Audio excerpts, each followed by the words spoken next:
What we're seeing here is evidence that planet Earth is part of a much larger cosmic ecosystem, and that sometimes things happen in the cosmos and it translates directly into events down here below in the surface of the planet. The question is not, does it work? The question is, how does it work? To me, I look at it and go, it's transmutation, it's alchemy. So many anomalous things that they don't fit the standard narrative of history. And at some point, we got to say, okay, we have to reconsider our models. We're looking at the peak discharge that created Grand Coulee. It might have been 350 million cubic feet per second.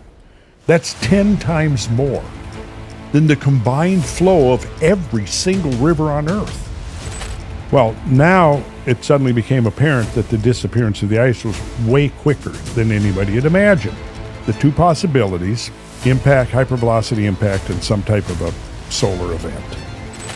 To transport this stone would have required such a massive effort. It implies social organization on a level that we hadn't even conceived of before. The Sphinx has to get pushed back. Where's the Sphinx get pushed back to, do you think? Oh, I think it gets pushed back well into the prehistory. The biggest earthquake in North America was the Great Earthquake in Alaska, right at just about 9 on the Richter scale. So there were earthquakes at the end of the last ice age that were 100 times greater than that.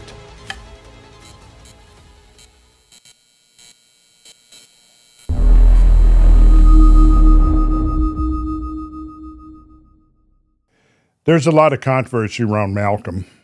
His backstory is quite interesting, but I've been able to vet it, and I had a long conversation with Roland Perry, who's Australia's probably one of his top-selling authors of Australia, and he's known Malcolm for years, and wrote a fictional book based upon Malcolm's real experiences from when he was an oil prospector.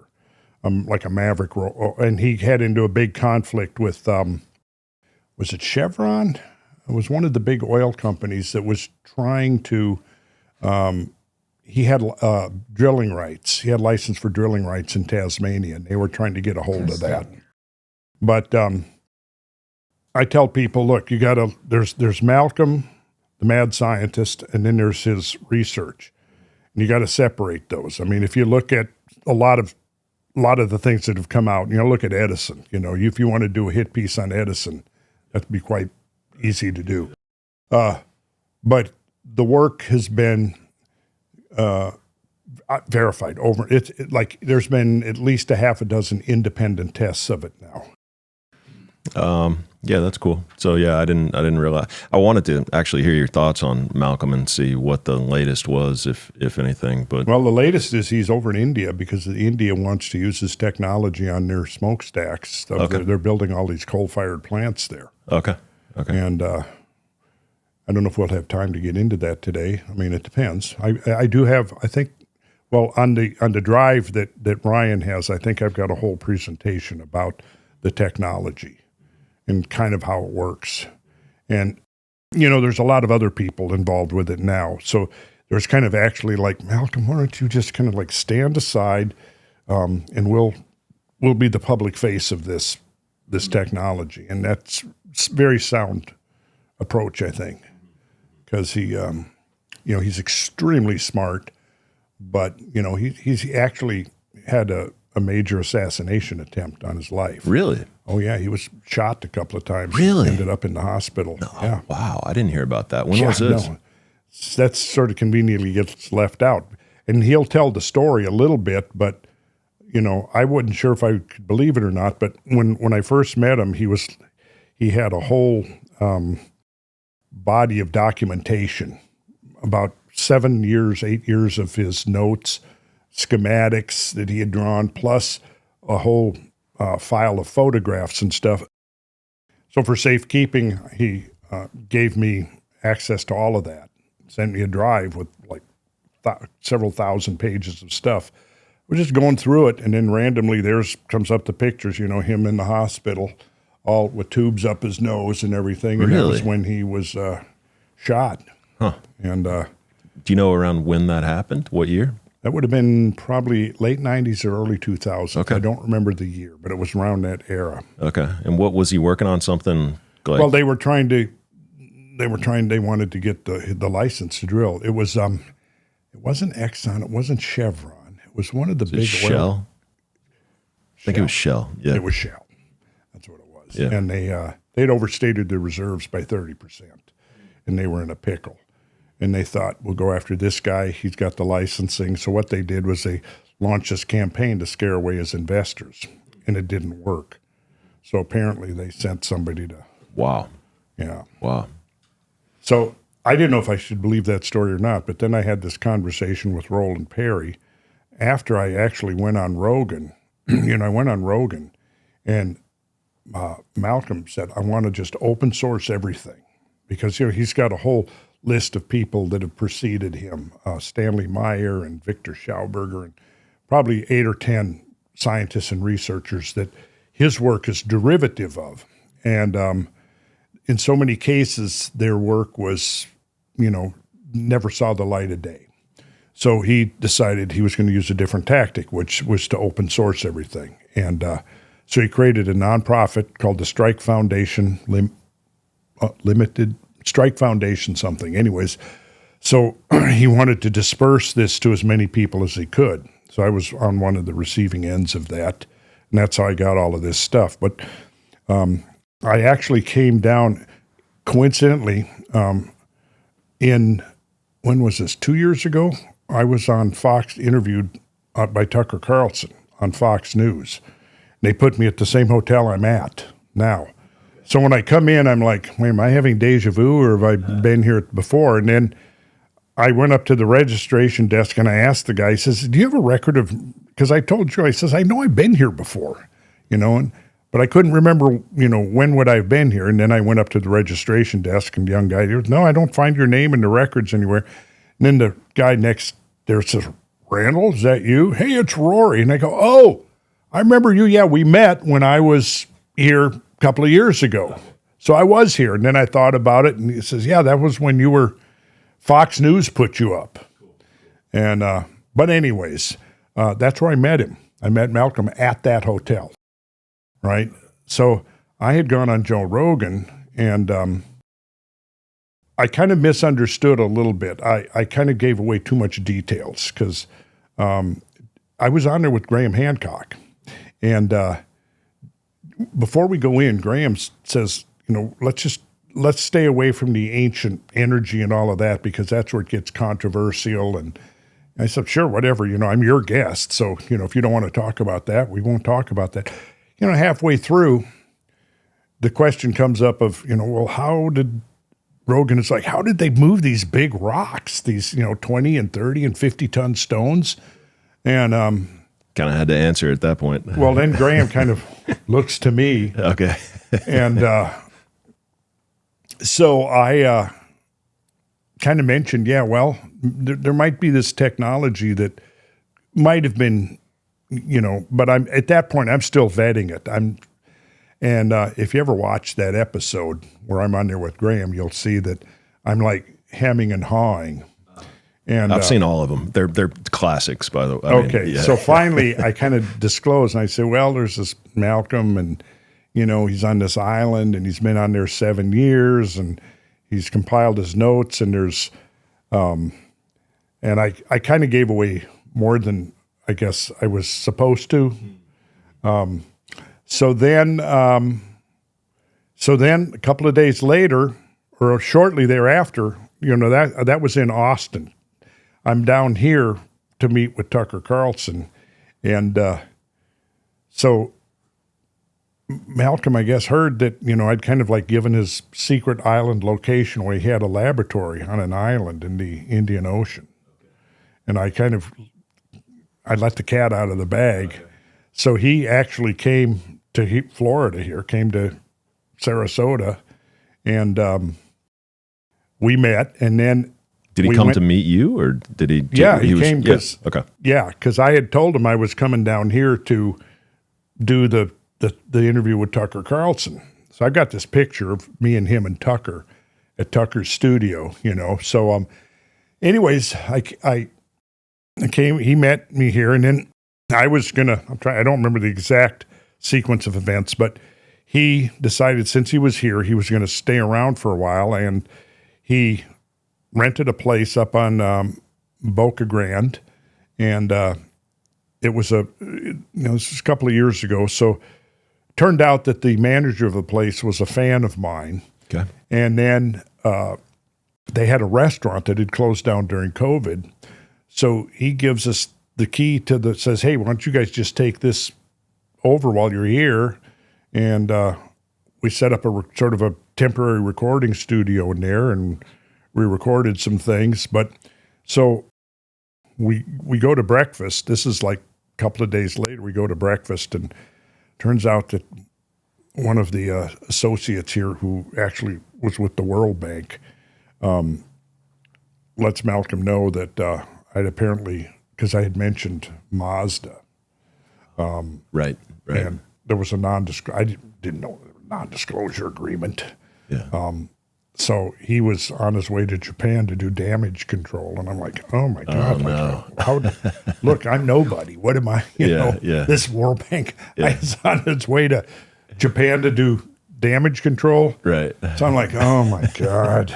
Then a day or two goes by, we're having breakfast at an outdoor cafe, and Malcolm's phone rings, and he answers it. It's the same fellow. He says, well, it turns out it's cool. They saw their after this comments, their stock shot up. Yeah, I think I actually bought some Mazda stock right after I heard you say that. Really? I actually did. I held it for like 3 months waiting for it to pop, and it just never did. So. Oh, well, I don't think they followed through on it, but so that's funny. I contributed to that. Yeah. Okay. See, small world, I guess. Yeah. So it got wild, and then it's gone from there. So. I really took a deep dive into try to understand the technology. And, I've got a pretty good idea now, but, it's still, the question now is not, does it work? It works. Too many people have seen it work, independent people who are skeptical, who came in and said, and then the question is not, does it work? The question is, how does it work? And that's the controversy. And it's quite remarkable, the results. I mean, to me, I look at it and go, it's transmutation. It's alchemy. It's like a recovery of alchemy. It's all I can say. But, so then. Why do you think it hasn't been like recognized as, or adopted yet, or recognized as like more mainstream, more outside of the Malcolms of the world and a couple other people that I think it it kind of steps on maybe some corporate toes. I mean, it's gonna, if it does become mainstream, it's absolutely going to revolutionize the industrial landscape of the planet. I mean, I'm convinced of that because of what it does. And I mean, once you start looking into it, you go, this is like next level stuff here, what he's doing. And there's other independent researchers that have come up with similar things. But what I've been able to see, he's kind of taken it to the furthest extent. And he knew some of the big names of the inventors that preceded him. And so he was able to draw a lot on their work, and he gives everybody credit. I think he's really, he's a humanitarian. He doesn't really want anything. He just wants to be a recluse on his island. That's all he wants, really. And I feel like that he's perhaps vindicated his life. So this Roland Perry wrote a book called The Shaman, which is basically, what Roland told me. He says the book is basically true, but I wrote it as fiction because it's so bizarre that most people won't. The only way I could really put it out there was disguise it as fiction. But so why, so Rogan actually made a comment a couple of, I want to say it was like 4 months ago or something now. It was well beyond when you guys recorded the episode with Malcolm. And he essentially said something to the effect of this guy was like a fraud or, out of his mind or no. So what happened was when I was going to go back on, I didn't know when Rogan invited me back on after the episode with Graham, I didn't know that I hadn't met Malcolm at that time, I don't think. I'm pretty sure I hadn't met him. So, but then when I came back, I think it was November of what year with Graham. And then I came back in, was it February? Of 24, right? Yeah. And at that point was when Malcolm was here. So I was with myself, Brad. Who was your most difficult, where you're doing the interview, you're like, dude, I can't wait for this thing to finish? Oh, I don't know. I've had a few of those. I've had a few that weren't released because the person was like a con artist, and I realized while they were talking that they were full of shit. Oh, yeah. No shit. I had one of those pretty recently. You got to know. I mean, sometimes people are just playing you, and it's a scam. And you realize this guy can get this information out. This could potentially harm people, want to invest in his bullshit idea, and then you find out the person has a long history of being a scammer. You're like, okay, I can't have this one. But that was the one that most people point to and say he was talking about Malcolm on that. He probably was. Yeah. Well, so when we go in there and Jamie had pulled up all of this stuff, this whole thing with shale oil, and their strategy was basically, we see it in politics now all the time, to basically paint him as a charlatan, and that's when we walked in. Jamie had printed out all of this stuff, and Joe knew nothing about any of it. Now he's looking at all of this stuff, and so that's the extent of his knowledge. So he just hadn't really dove deep enough into it. The problem is now again, there's way too many independent people that have been involved with it. And like I said, skeptics that have, tested it rigorously. I've been present when, scientists from Los Alamos Laboratory are testing it, right? And they're like, okay, this works. But, he's a controversial character. And when you hear his story, it sounds unbelievable. And that's why Roland Perry wrote it up as a fictional account. But from my knowledge, I haven't seen anything outside of the fact that he had this whole period where they were trying to scare away investors. And so they bribed journalists, they bribed politicians in Australia and Tasmania to create this impression. And the problem is, I guess you could say, is Malcolm, he, like I said, he's an eccentric character. So, when you start interviewing him, and you've got this context of, that he is this whatever, a grifter or whatever, and then you're talking to him, some of the stuff that comes out of his mouth is pretty unbelievable. And he says like he got in a gunfight with assassins, and Joe's like, get out of here, Yeah, but you've seen the pictures of him in the hospital. Yeah, and I've talked to Roland. Yeah. And, Roland, he, like I said, he's highly credible. You look him up. He's like probably one of Australia's best-selling authors. And he's also got connections. He was an investigative journalist. And he said, I spent 5 years investigating him. So... Yep. So there's this whole other backstory that Joe was completely unfamiliar with. Gotcha. And what I would do is, if we go back then, and I've actually refrained from going back on Joe's, because when I was on there that February, I believe when it was, I knew that following summer that there was a whole testing regimen that was going to be underway. I mean, I can show you now. They've there's a substation outside of London. With a 300 kilowatt Perkins generator that feeds into the London power grid, and they built an industrial grade Thunderstorm Generator is kind of the term for it. They installed it on this generator, and they've been running tests on it, but they weren't going to be able to get approval to use it as part of the grid. So they had to bring in an international testing company called Elements, and they spent like 3 months testing it. Wow. And yeah, I've seen that the certification that they released said, yeah, it's real. It works. Well, So- I mean, if that's true, this is like the biggest invention, the biggest like technological advancement in human history, probably, right? Well, it's right up there. Yeah. It is. Yeah. It is right up there. And I'm not surprised. I think at some point Joe will have to issue a retraction saying, Yeah. well, regardless of what you think about Malcolm, the technology is real. Okay.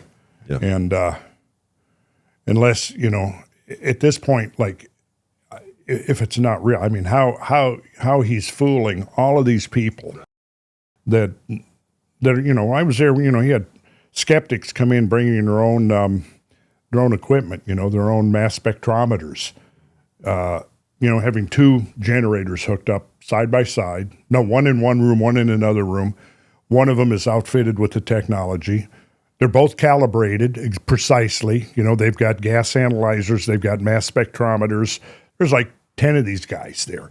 And then they turn them on, monitor the effluents coming out of the pipe of one, the control generator. The other one with the technology outfitted on it. Turn it on, and I can show you the results. I have the printout where you can see it's quite remarkable. No, I mean, every time they get tested, the results are they work. Like, it shows that the device is working and that it's, Yes. So I'm excited to see the next steps and like the next, the process of the, how it all plays out. It's going to be exciting. Well, just before I left Decatur, the day before, I got an update that I haven't really reviewed yet. It's a whole list of where they're going. It's a whole team has come together around it. There's the Alpha Prospects Limited is a British firm that's handling the licensing. They've just licensed a company called LandLogic, whose goal is to retrofit all of the internal combustion engines in the UK with this technology. You can look up, I would recommend looking up Alpha Prospects Limited. And they give a whole, there we go, there it is right there. An investment company that focuses on green investments and in particular to support inventor Malcolm Bendall in the development of the molten sea arc atomic reconstruction technology. This invention and the associated development of plasmoid power has the potential to dramatically reduce carbon emissions and assist the world in meeting CO2 emission reduction targets. And they go in, if you go up to they've got a bunch of stuff. I haven't looked at the site in a month or two, so they might have updates. But let's see. Investments, I think they go, Ryan, pull up investments. That's the nonprofit there, I believe. Strike Energy Incorporated, Plasmoid Power Company has been granted. Yeah, that's it. Roll back down there. It's been granted the license for the technology for the Thailand market. The company has identified 9 power plants that are oil, gas, or coal-fired in Thailand, which would be ideally suited to benefit from the chimney technology. So this is moving. Yeah. This is moving It's along. moving. Wow. Yeah, Okay. absolutely it's Okay. moving. Yeah. Nice. I wasn't aware of that. That's fantastic. Yeah, so that's what I said. Joe is going to probably have to. Yeah. Do you think that this is what is being used in the UAP phenomenon that we're seeing everywhere? Well, I'm not surprised you're asking that question. Given that I've got this guy behind me. Like Malcolm says, this is like the kindergarten application of this technology. Okay. And what his real goal is, he's working on a direct matter to energy drive. And the answer to your question is probably so. Okay. Probably so. Yeah. Once you begin to understand the whole, and I'm very, a year or two ago, I was like at the kindergarten level. I'm probably not at second grade yet in understanding plasma physics. But the more I understand about it, the more it certainly does seem like, if there's an obvious next level technology, that seems to be the prime candidate for it. And the things that I've seen already, I mean, there's some interesting interviews, one by a scientist by the name of George Lush, who his company is like their third or fourth generation, just like your company, They were founded in 1951, I believe. They're young compared to us, man. Yeah. 1915 here. You're Ryan in there. Yeah, young. Well, yeah, I like hearing that because that's the year I was born. Oh, okay. Yeah. 1951. Yeah, cool. Oh, yeah, okay, I'm young still. right. So, where were we?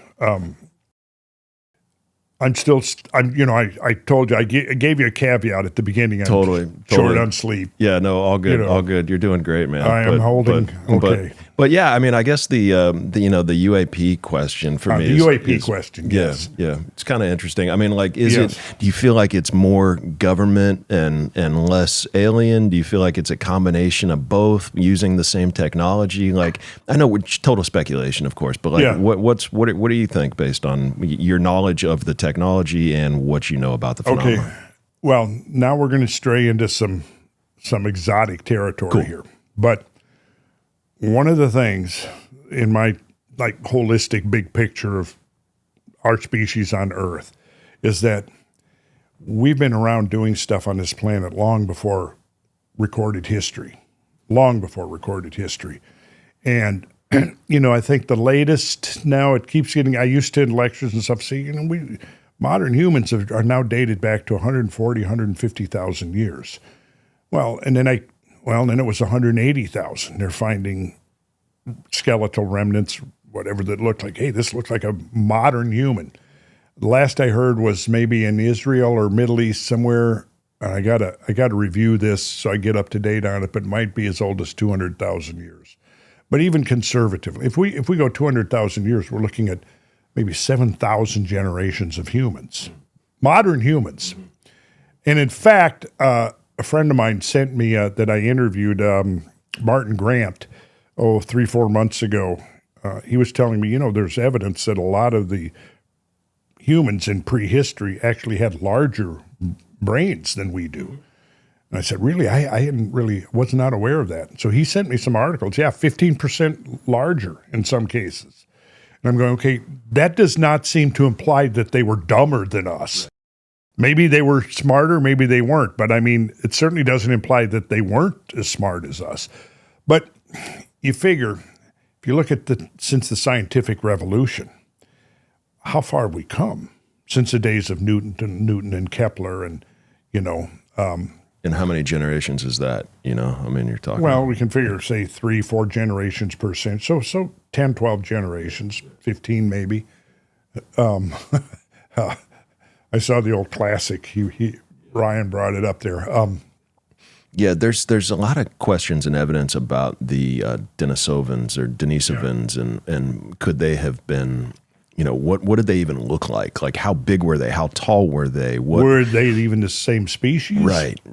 I mean, I know when you interviewed Graham, did you talk about that? A little bit, but he's done a whole lot more research on that than I have. Yeah. There's some crazy stuff. I mean, there's some crazy theories about, like, could this have been a race of giants potentially? Because I mean, the bones that they've found of the Denisovans have all been very large. Interesting. Bones. So I mean, it's I've been very interested in mound culture and monumental earthwork culture in America. And so Emory University has a whole collection of state reports and things from the 1800s, even going back to the 1700s. But during the 19th century, there was a lot of excavations of these mounds going on before, the earthworks in North America now, there's probably not 10% of the original when the Europeans arrived.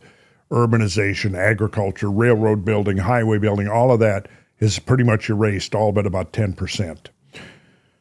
Well, so I went through a lot of these. This is like 25 years ago now, maybe even longer. I went through a lot of these archives. And over again, I would read, Dr. So-and-so and Reverend so-and-so were conducting, an excavation of, these mounds. And typically you'd read oftentimes that they would, for example, they would excavate and they would find a skeleton fairly shallow. And then they would dig on down, and they would discover older skeletons, and you could tell because of the degree of decay. But then they would report things like, they found skeletons of 8-foot tall individuals right over in Etowah Mounds in Georgia that I've been to many times, taking field trips of people up there. And they have a museum, and you go in there, and it's all about the excavation and all of that.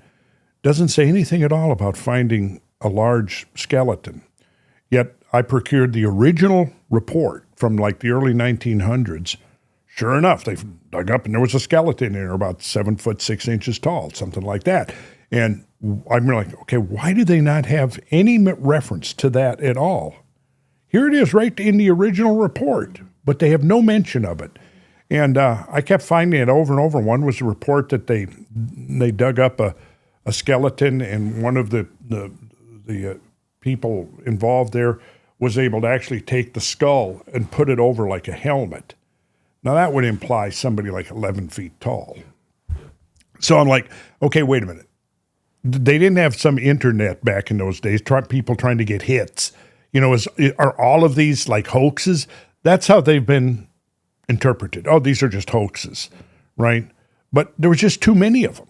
And now since then, there have been others who've done a lot of more research than I did, who've documented over and over again the number of times when large skeletons of Emanuel Swedenborg was on a dig in northern Sweden.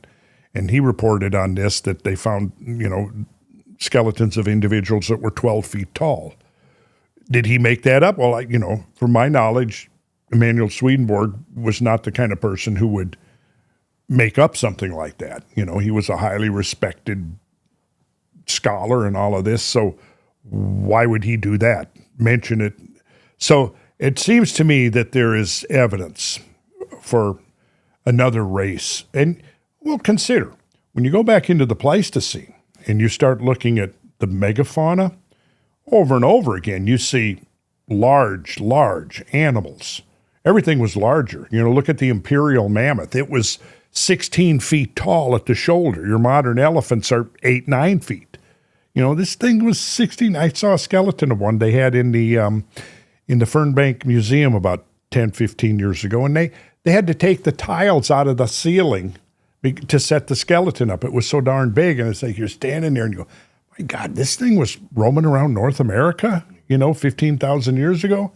And, the giant cave bear, the giant short-faced bear, 6 feet tall at the shoulder, standing up on their hind legs, 10 and 12 feet tall. I mean, on and on and on, So you go, okay, so is it so out of the question that hominids, humans may have been very large? It doesn't seem so bizarre to assume that. No, it doesn't. Not. And I feel like people think we have so many bones and like skeletal remains of all of these different species of humans. We really don't have that much to look back on and to know that much about all the different species and where they lived, how big they were, what they did. And yeah. I feel like people Megatherium up there. That was the size. Megatherium was the size of a modern day elephant. Yep. A mastodont was as big or bigger. That is mammoth, so that was not actually even the biggest of the mammals. Camelops, that was a camel that was, again, sometimes could be 8 feet tall at the shoulder. The bison antiquus, they've been found remnants with the horn span was up to 10 and 12 feet.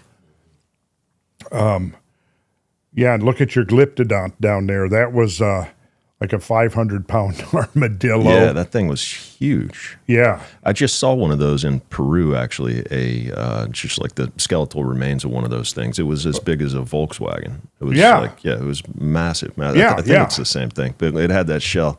It was like it was huge. The guy called it a dinosaur. He thought it was a dinosaur, but he didn't realize it went extinct during the Younger Dryas.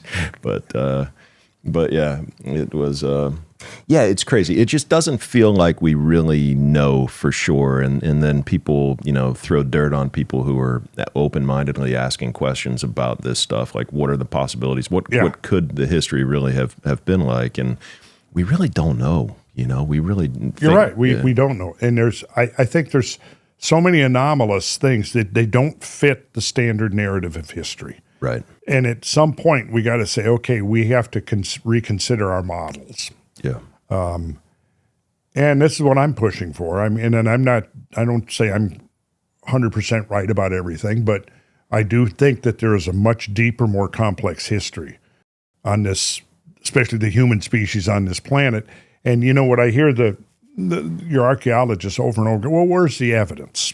What are you looking for? Where's the pottery? Well, we'll look at some slides here in a minute, here's what most archaeologists don't get. They do not understand the degree of severity to which this planet has been subjected to these periodic remodeling events, I'll call them. Once you begin to understand that, you begin to see why evidence is absent. Just before we sat down for the interview, we looked at that Google map, and I introduced you to a concept called the Underfit River. Now, if you look at how modern civilization, you look at the early Indus Valley, you look at the Sumerian, you look at the Egyptian, you look at these great early civilizations, they all grew up around rivers. All of them, pretty much. Secondarily, they grew up on coastlines. Once sea level more or less stabilized around 6,000 to 7,000 years ago, that's when you see cities, urban areas forming on the coastal regions. And of course, when sea level is rising, as the great ice sheets are melting, sea level rose from its low stand minus 400 plus feet, comes up 400 feet. Well, you know what's happening. Sea level's rising. Well, coastlines are then migrating inward, landward. It's what's called a transgressive sea when it's rising. And of course, when it's rising rapidly like this because of the melting is extreme, you can't, you can only temporarily inhabit a coastline because within a few generations, that coastline is underwater. So, and also during this transition phase from full glacial to interglacial, the environment and the weather and everything is going to be extremely chaotic.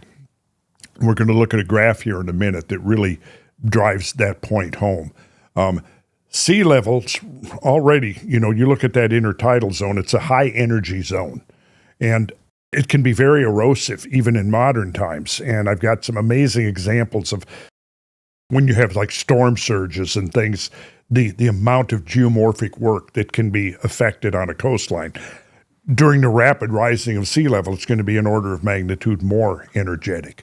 So anything that anybody builds along a river or along the coastline during, say, the later stages of the Ice Age, it's going to be gone.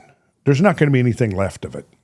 And when you see, like I showed you, we looked on the map, and maybe if Ryan wants to pull that map up that we were looking at there we go. This is a beautiful example of an underfit river. Let's see. Go to the west, Ryan, where we're going to follow it down. Yeah, right in there. Okay, let's pause right there and zoom in. And you can see that what you've got is that the modern Minnesota River occupies a much larger channel. Now, the old view would be that, this formed over many, many, many eons, millions of years even. I had a guy once 25, 30 years ago tell me, because I was citing this right here, because when I was 18 years old, 1969, the summer I got out of high school, there was a Flying Cloud Airport, which is up to the east there, and they used to have rock concerts there. I've told this story before, but it's an interesting story, and people always ask me, how did you get into this kind of stuff? And there was several episodes, but one of the key outstanding episodes was, I'm 18 years old, and I was at this rock concert that was up on the bluffs on the north side of the channel, the big channel. And during a break in the music, I walked over to the edge of the bluff, which is 250 feet high. And I looked down And below me, I could see the Minnesota River, and it had entrenched itself into the bottom of the channel.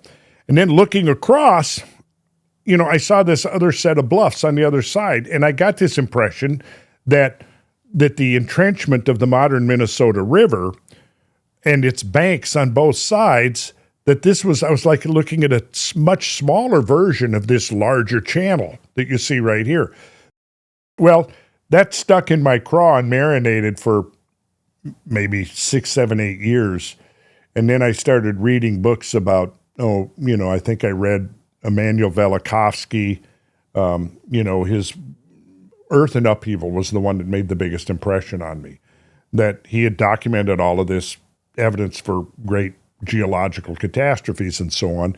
I read several more. By the late 70s, I had read, I don't know if you ever heard of Charles Hapgood, Path of the Pole. Yeah. Yep. I got a hold of his book in about 1978, and he had a big bibliography in the back, and I made it my goal to try to track down every reference that he had.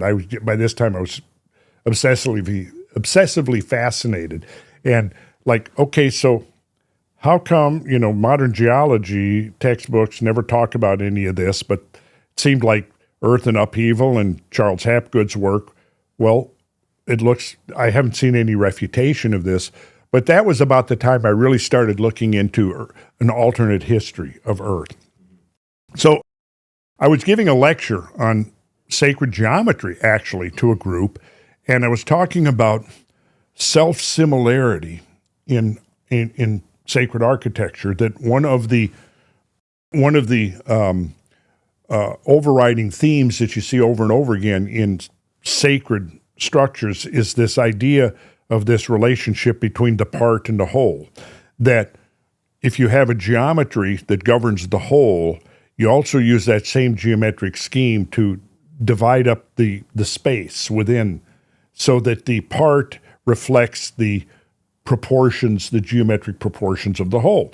And this was believed, and I think to be the case, is that this is what leads to harmony and resonance in a structure. And I cited how, in the human body, we find the same idea. If we look at, for example, elbow to fingertip, and we were talking earlier before the recording about the golden section, or sometimes called the divine proportion. And I said, if you take a line, you divide it asymmetrically, there's one point that divides that line so that the ratio of the small to the large segment is exactly the same as the large segment to the whole, or the sum of the two, right? And I said that, and so in this lecture, I was pointing out that this life seems to have utilized this particular geometric relationship, because we find it over and over again embedded in all kinds of things like phyllotaxis and, in the botanical realm, in the animal kingdom, and particularly so in humans. And I was citing this idea of scale invariance, we might call it that. So in other words, the scale, the ratio, the proportional relationships between the parts and the whole are invariant no matter what the scale is. And I said the same thing holds true in geology. And that's why if you take a geology book and you look at it, oftentimes you'll see a photograph, and there will almost always be something in that photograph for a sense of scale. And oftentimes it'll be, traditionally the geologist will put their rock hammer in the picture, or their hat, or if it's a larger image, there'll be a person standing there, right? Otherwise you're going, okay, are we looking at a 6-foot outcrop or a 600-foot outcrop? And I was citing scale invariance in geology, and I cited this example that we're looking at right here. And I commented about how I had this sort of intuitive response to standing on this bluff looking into this channel. And there was a fella in the group that had a geology degree, and he said, no. He's going to correct me. These things happen over, millions of years. And I said, I don't think so. I think I'm right and you're wrong. But it kind of annoyed me. So I really dove in. I did a lot of research. I even ended up enrolling, and it was enough to motivate me. I said, okay, I'm going to really learn some good, solid geology. I enrolled in university, and spent a couple of years studying geology.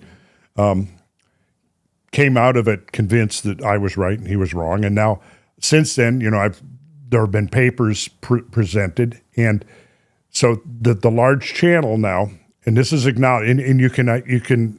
This is the verification comes through multiple different ways, but anyways, this is now recognized as and has been even given name Glacial River Warren, and as its peak discharge, its volume of flow was 4,000 times greater than that of the modern Minnesota River.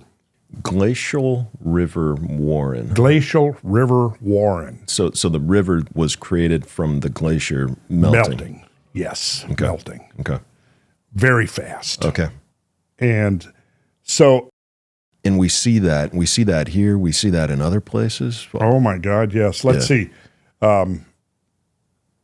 Yeah, we can actually, and you can follow that. It loops up to the northwest. You can follow it right on up. It's just obvious. You can see that was a giant meltwater sluiceway, and then you get up there to the lakes. If you keep going, there will be Big Stone Lake. Big Stone Lake was Ortonville there. That's right in there. So this was just below the outburst of this great meltwater lake. And like I said, Big Stone Lake is a hint of, because there's a bunch of really big stones laying there in the pathway that got rolled and tumbled in this. I mean, we're talking about a major catastrophic outburst flood here. And so, growing up in that landscape was, people would say, well, how did you get interested in this? Well, I don't really know. There was a few points where, like this, I cite this example, but, I grew up in this landscape that was right on the edge of what is called the superior lobe of the Laurentide ice sheet.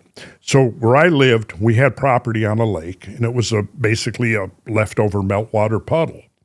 And when you look at the landscape, you might see a fairly level field that a farmer has, and then right in the middle of it, you got this steep mound.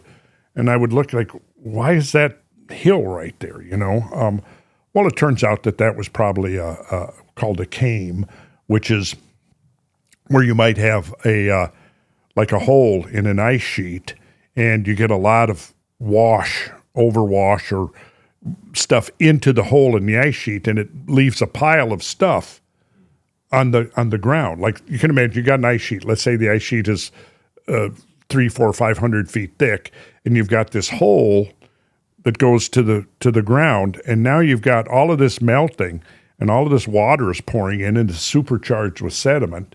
Then you also have kettle lakes where you might have like an outwash plain from, like the glaciers are there.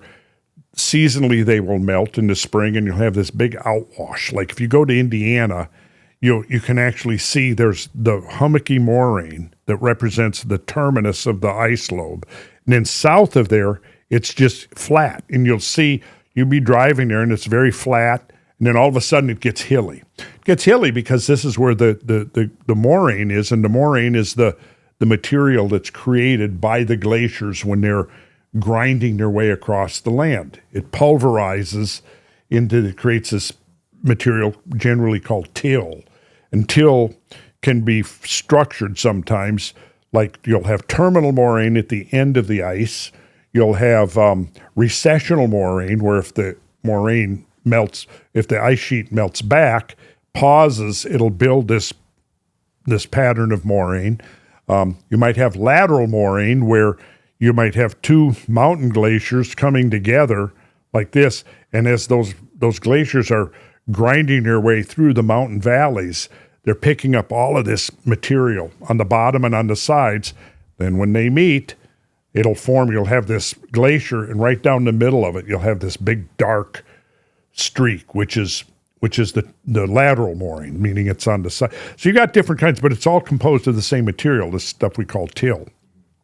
So when you look at the till, there's the other thing that we might get into this here a little bit when we start really looking at the slides, is that there's also evidence that you had tremendous high-pressure floods moving under the glaciers. So and they don't have a free surface. So the pressure on the bottom of the water flow is much more conducive to, yeah, this is good. Look, ground moraine, recessional moraine, end moraine, that's what I was calling terminal moraine. And then you have your retreating glacier, and right up there you see newer till, which is being produced right at the snout of the glacier, older till, outwash. Now, that's not quite right, because the outwash would be that whole green area or the whole tan area. That's what's referred to as the outwash plain. So you can see there, like you're driving along and it's flat. You're on the outwash plain. And then you get to this hummocky, a bunch of hills and stuff. Now you're at the moraine. And so that's where you can tell, okay, the ice sheet came here and it stopped. It didn't go any further south. It stopped. Let's see what we got here. Okay, there's your Kettle Lake. So a Kettle Lake is when you have an piece of ice, a big chunk of ice, it's embedded in the moraine, and then when it melts, it leaves a depression that's filled with water. So where I grew up, there were Kettle Lakes all over the place. In fact, our property was what I now recognize was probably a Kettle Lake. Look at there. Okay, we've got Drumlin, we've got Eskers, terminal moraine, outwash plain. So you can see there, you got the flat area, and then when you hit those hills, boom. And there, look, see where it says came? You see the hills? So that was one of the things I used to wonder about. Like, you'd see this farmer's field, and out in the middle, there'd be this big rounded hill. So growing up in a landscape where the glaciers would advance and retreat multiple times, it created this whole landscape. And I remember even being a little kid, like having this sense that there was, I'd be looking at things and there was like, I don't know, it's almost like there was like this hidden story in the landscape. I mean, I remember even being 7 years old one time and standing on this hill, looking at, and just getting this overwhelming sense that there was something about the landscape. And then later on in life, of course, I have learned all of this. So I can give you an explanation for everything you see on this picture here. An esker, like if you've got a fracture in the ice sheet and water is flowing through that fracture and it's laden with sediment. And then when the final flow disperses, it leaves this sinuous trail of till, serpentine almost like, and that'll be an esker. Drumlins are extremely interesting. Drumlins only show up where the glaciers have been, because you can see if water is discharging from the glacier, like you see in this image here, as soon as it moves outside the glacier itself, it now has a free surface. So it changes the whole pressure regime of that water flow. When it's still under the ice sheet, you've got this roof, you've got this lid. So if you've got a lot of water melting, flowing under there, it's got much greater pressure on its bottom. So what it does is it takes that ground mass, the till, which is completely chaotic and disorganized, and it begins to shape it into these aerodynamic, or fluvial dynamic would be a more correct term, elongated shapes that are almost like the inverted hull of a boat or a canoe. And there can be thousands of them. I tell you what, Ryan, if you go to Google Maps. Are we still in terrain view? Perfect. Okay, so now go over to Lake Ontario, New York, Western New York. You're going to see something that's pretty amazing here. Okay, you see Rochester there. Okay, before you zoom in, stop right there for a second, okay? So you got the southern shore of Lake Ontario, and then you see the Finger Lakes. Okay, the Finger Lakes are produced by catastrophic outburst flooding. And when they were formed, it's almost certain that the margin of the ice sheet corresponded with the northern edges, the northern end of the Finger Lakes. One thing to notice, if you look at the lakes, they actually are radial. You can see they converge onto an area. If you draw along the axis of those Finger Lakes, they converge on a point in a basin in eastern Ontario. Now start zooming in just above. Okay, we're starting to see the drumlin swarms. Zoom it in a little more, Ryan. Go up. Here we go. Zoom in on those. You see all those forms, those elongated hills? Wow. That is a drumlin swarm. And this was formed by catastrophic subglacial, highly pressurized water flowing. And then when it discharged from the ice sheet, it carved the Finger Lakes. So the ice sheet was sitting on top of those, and then the water was carving, was underneath the ice sheet. And was creating those shapes on the ground. And as soon as the water emerges from under the ice sheet, it now has this free surface, and the whole pressure regime changes. And so the drumlins are only going to be found where there were glaciers. And so, I mean, there's thousands of them. Yeah. And interestingly, just like if you start scanning to the west, Ryan, you're going to see, look at the orientation of the drumlins changes. Wow. So the orientation of those drumlins converges on the same spot as the Finger Lakes. And I think there's a reason for that. And I have a theory as to how you explain that. Just because that's the direction that the water's pouring from? Yes. Yeah. But then you've got to explain, okay, why is the water discharging from an epicenter? Why is it? I knew you were going to ask that question. Well, okay. So my speculation, after thinking what are all of the possible explanations, I think there's one that sort of explains it better than any others, and that is a hypervelocity impact. Yeah. Okay. Yeah. So the Carolina Bays is something that I wanted to ask you about, and I don't know if you've done much studying into this, but Chris Cottrell's done a great job on kind of. Oh yeah. Educating. In fact, my studies on the Carolina Bays probably preceded Chris Cottrell's play. Okay. I have aerial photographs of the bays that I took in the early 90s when I was trying to figure out what the hell they were. Yeah. And I haven't come to any conclusion yet. So do you think it's the same impact then that created the bays that also kind of sparked this? I don't know. And I'm not convinced this is an impact. Okay. But I would lean in the direction that it's the most likely explanation. And I don't think that, see, my first awareness of the bays, look at that. They're amazing. Whatever the explanation is, it's amazing. They're incredible. And so I think I first learned about the bays around 1980. I was reading a book called, was interested in the whole, so what's the deal on Atlantis, right? And I knew that there had been Ignatius Donnelly, who was from Minnesota, my home state. I'd learned about him, and I looked up, and by the late 70s, I had read, during my early catastrophist phase, I'd read two books by him. One was Atlantis, the Antediluvian World, I believe it was, written in like 1882, and then it followed up a year later with Ragnarok, the Age of Fire and Gravel. And I had read those books, and Ignatius Donnelly in Ragnarok, the Age of Fire and Gravel, proposed that Atlantis was destroyed during a much larger catastrophe that was triggered by a comet impact. Now, this is like 1883. Now, he's generally derisively dismissed by mainstream archaeologists, but really, in a lot of ways, he was ahead of his time to even be talking about comet impacts causing. Yeah.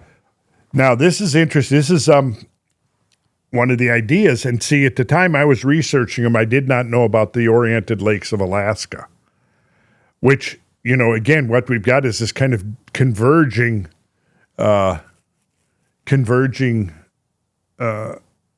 trajectory here.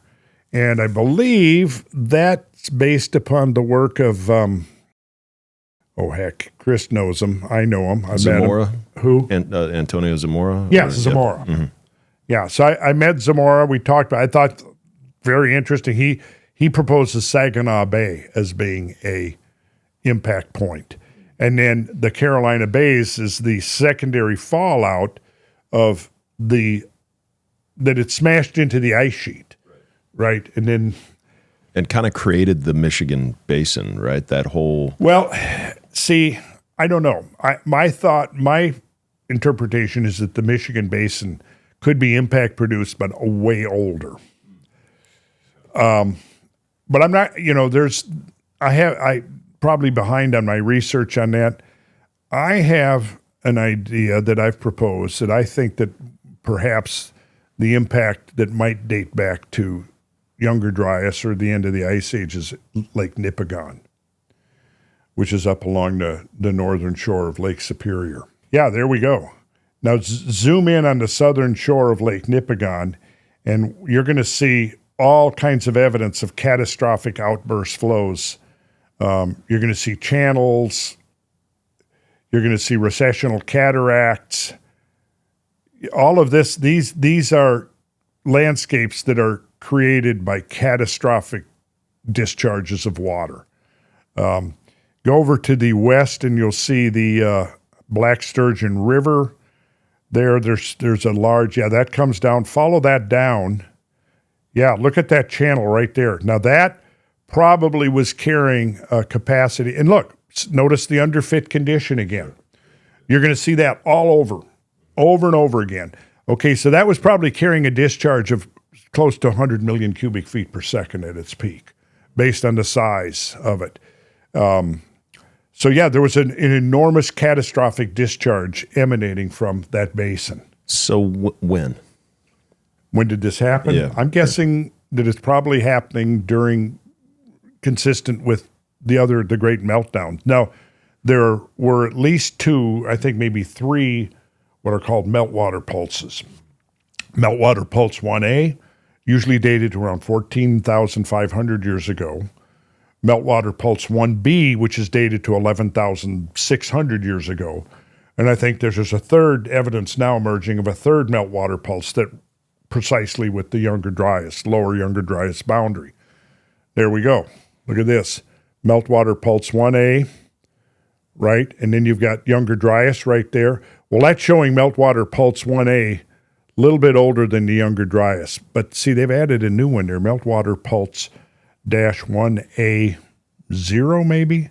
But then you see meltwater pulse 1B up there, which is now dated at 11,600, which I find very coincidental because 11,600 is the date, 11,600 years ago, that's the date that you get, if you read Timaeus and Critias by Plato, that when Solon's journey to Egypt took place in 600 BC. And according to the story, that the elder Egyptian priesthood related to Solon, the destruction of Atlantis occurred 9,000 years before. So you do your math, you come up with 11,600 years was the destruction of Atlantis. Kind of coincidental that you had this massive meltwater pulse exactly dated to that. Now that would be, again, mainstream would just dismiss that as coincidence. And I'm not convinced that it's coincidence. Yep, But agree then that completely. requires, reformulating our thinking. Because wait a minute, you're going to say that some tradition could have been handed down for 9,000 years? Well, I don't know. Yeah. Maybe. Let's go back to that Lake Erie chart that you had there. I think before we got off on the Carolina Bays, you were kind of going to explain a little bit more maybe about how those were The formed. drumlins? Yeah. Sure. Yeah. Because that's cool. I'd never seen those before. Well, I'm surprised that, outside of geologists and geomorphologists, and even geologists don't. And see, here's the thing. There have been dozens and dozens of theories, even going back to the 1800s, as to the origin of drumlins, right?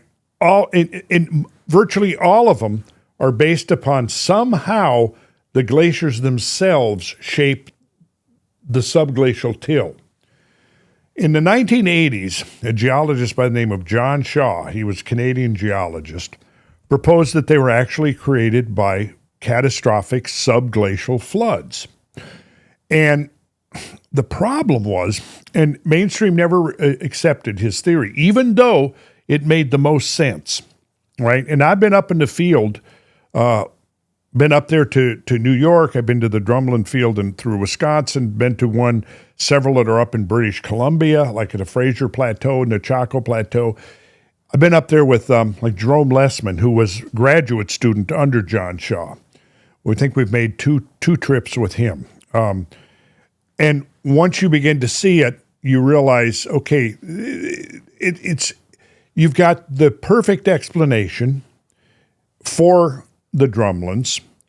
The problem is the scale. See, like this right here, the scale of water flow is immense. And the critics, see, his theory has never been accepted. The critics have said, well, the drumlin swarms that you're looking at would require floods on such a scale that we can't explain the origin of those floods. That's basically what it's come down. So it's very parallel to when J. Harlan Bretz was proposing in the 1920s that some of these channeled scablands features in Washington had been produced by these gigantic floods. The gist of the opposition said, well, if you can't provide a source for this flood water, then it wasn't catastrophic floods. It was something much more protracted, incremental, over a long period of time. And your discharges you're talking about, like several hundred million cubic feet per second, that's impossible. And if you can't explain how you could get peak discharges of that scale, get out of here, you know? Same with John Shaw's work coming into the 80s and 90s, right? And just like Brett's, he could speculate, but he couldn't provide any evidence. Like, how do you get such massive, like we're talking thousands of cubic miles of water discharging under the, how do you do that?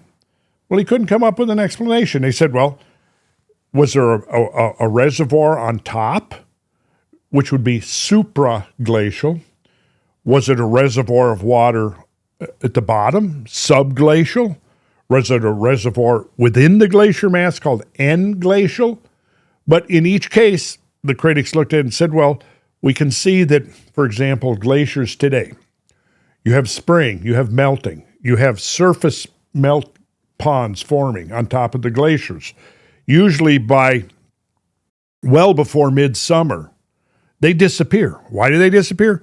Because as the water accumulates, on the glacier, and it's a tempered glacier because it's melting, tempered glaciers are, they have a lot of fractures and cracks, what are called moulins, which are large apertures, sometimes can reach to the bottom of the glacier. So what happens is meltwater gets to a point where it reaches a certain volume, which is minuscule compared to what we're talking about here. It disappears. And then a week later, 2 weeks later, it's discharging from the snout. And they know that because they'll put dye tests. They call it dye testing. They put the dye, colored dye, in the water. It disappears, and then they go to the snout of the glacier, and anywhere from a few days to 3 weeks later, here comes the colored water discharging, right? So they said, okay, from our modern observation of glaciers, you're not going to have thousands of cubic miles of water forming on top. Likewise on the bottom. Likewise within. So they've rejected Shaw's theory. They said, no, we're going to go back to some of the, somehow it's the glaciers themselves, because the volume of meltwater you're talking about is so extreme, there's no way we can explain it. Well, maybe there is a way you can explain it. And that would be, I think, two candidates, one which I think is the better of the two, which is hypervelocity impacts.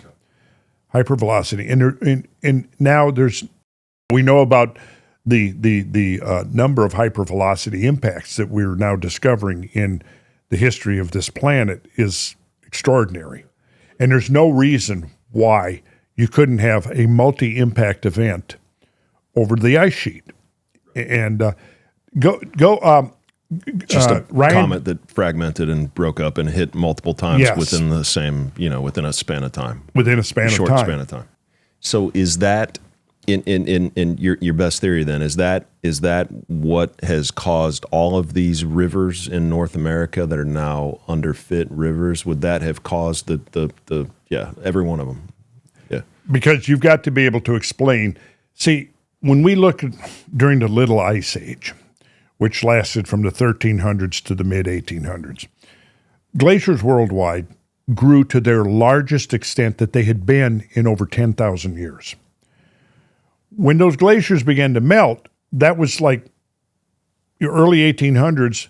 The end of the Little Ice Age coincided almost precisely with the emergence of geological science and glaciological science. When Louis Agassiz was kind of considered the godfather of glaciology, he was studying firsthand the effects of when the Little Ice Age glaciers were shrinking back, right? So from that, they extrapolated to some of the similar effects of the Great Ice Ages.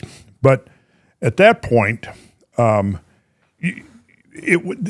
thing was that a lot of the early geologists were catastrophists. That's something to circle back to. But the point is that when these ice sheets were melting back, you didn't have flows, discharges of 50 or 100 or 200 million cubic feet per second.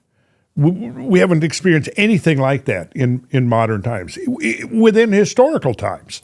When we're talking about, and we're going to look in a minute here at Grand Coulee, we're looking at the peak discharge that created Grand Coulee. It might have been 350 million cubic feet per second. Well, that's more. That's 10 times more than the combined flow of every single river on Earth. We haven't seen anything like that in modern times. And I think part of the reason is modern times is a function of post-Ice Age meltdown.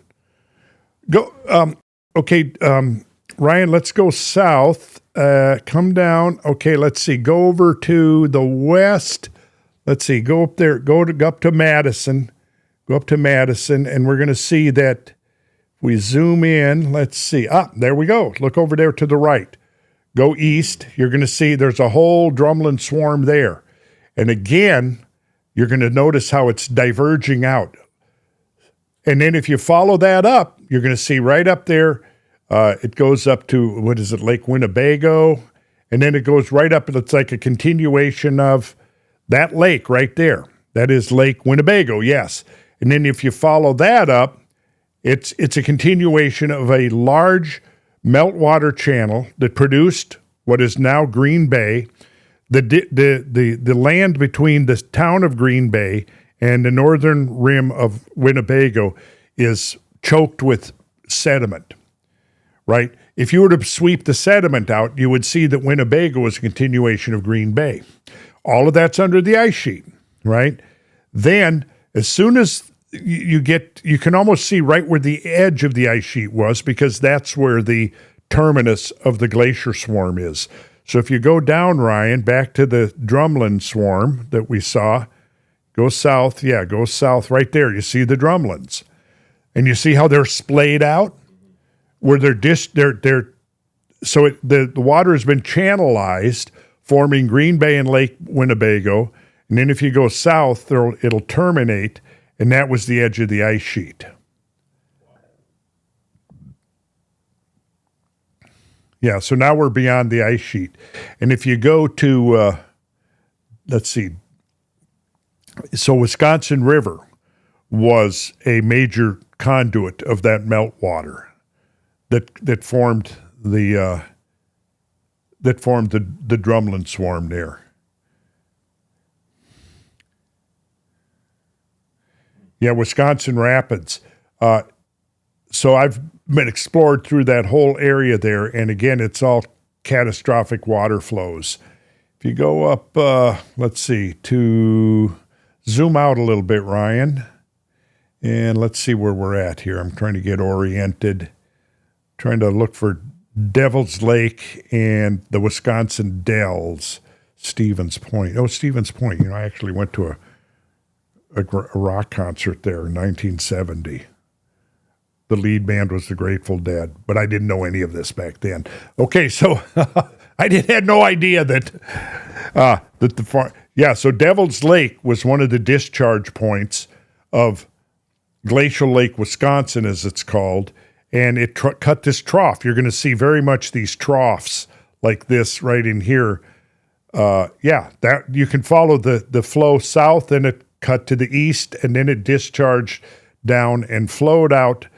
And there we go again. There's another Underfit River, Wisconsin River, and it goes down and meets the Mississippi. That's crazy. So just for my, just, I'm a little slow. Where has modern mainstream science, like, where do they, what do they disagree with about what you're saying? They're way behind on all this. Right. I mean, they're literally decades behind. Yeah. Some of them are, I mean, how frustrating is that? Because I mean, the evidence is all right there. Like, what else do you? They can't accept the fact that there was a cataclysm, that there was an impact. 20 years ago, you had almost total, you had a group of geologists that were acknowledging that the Channel Scablands was catastrophically produced. But what I could show you, and again, this is more time than we'd have to get into here. I can show you, for example, you have a study on Lake Wisconsin and its catastrophic outburst. Okay, then you can go to the plains of North and South Dakota, and you'll find separate studies there. You can go over to study on Connecticut River or the Hudson River. What hasn't happened, though, is integrating all of this into a coherent model. That hasn't happened. That's what I'm trying to do. I'm trying to get, we got to look at the big picture here. What was happening with the cutting of Grand Coulee, and if you look at Grand Coulee, you'll see that, and then you look at like Lake Seneca, one of the Finger Lakes, they're almost the same. Same depth, same length.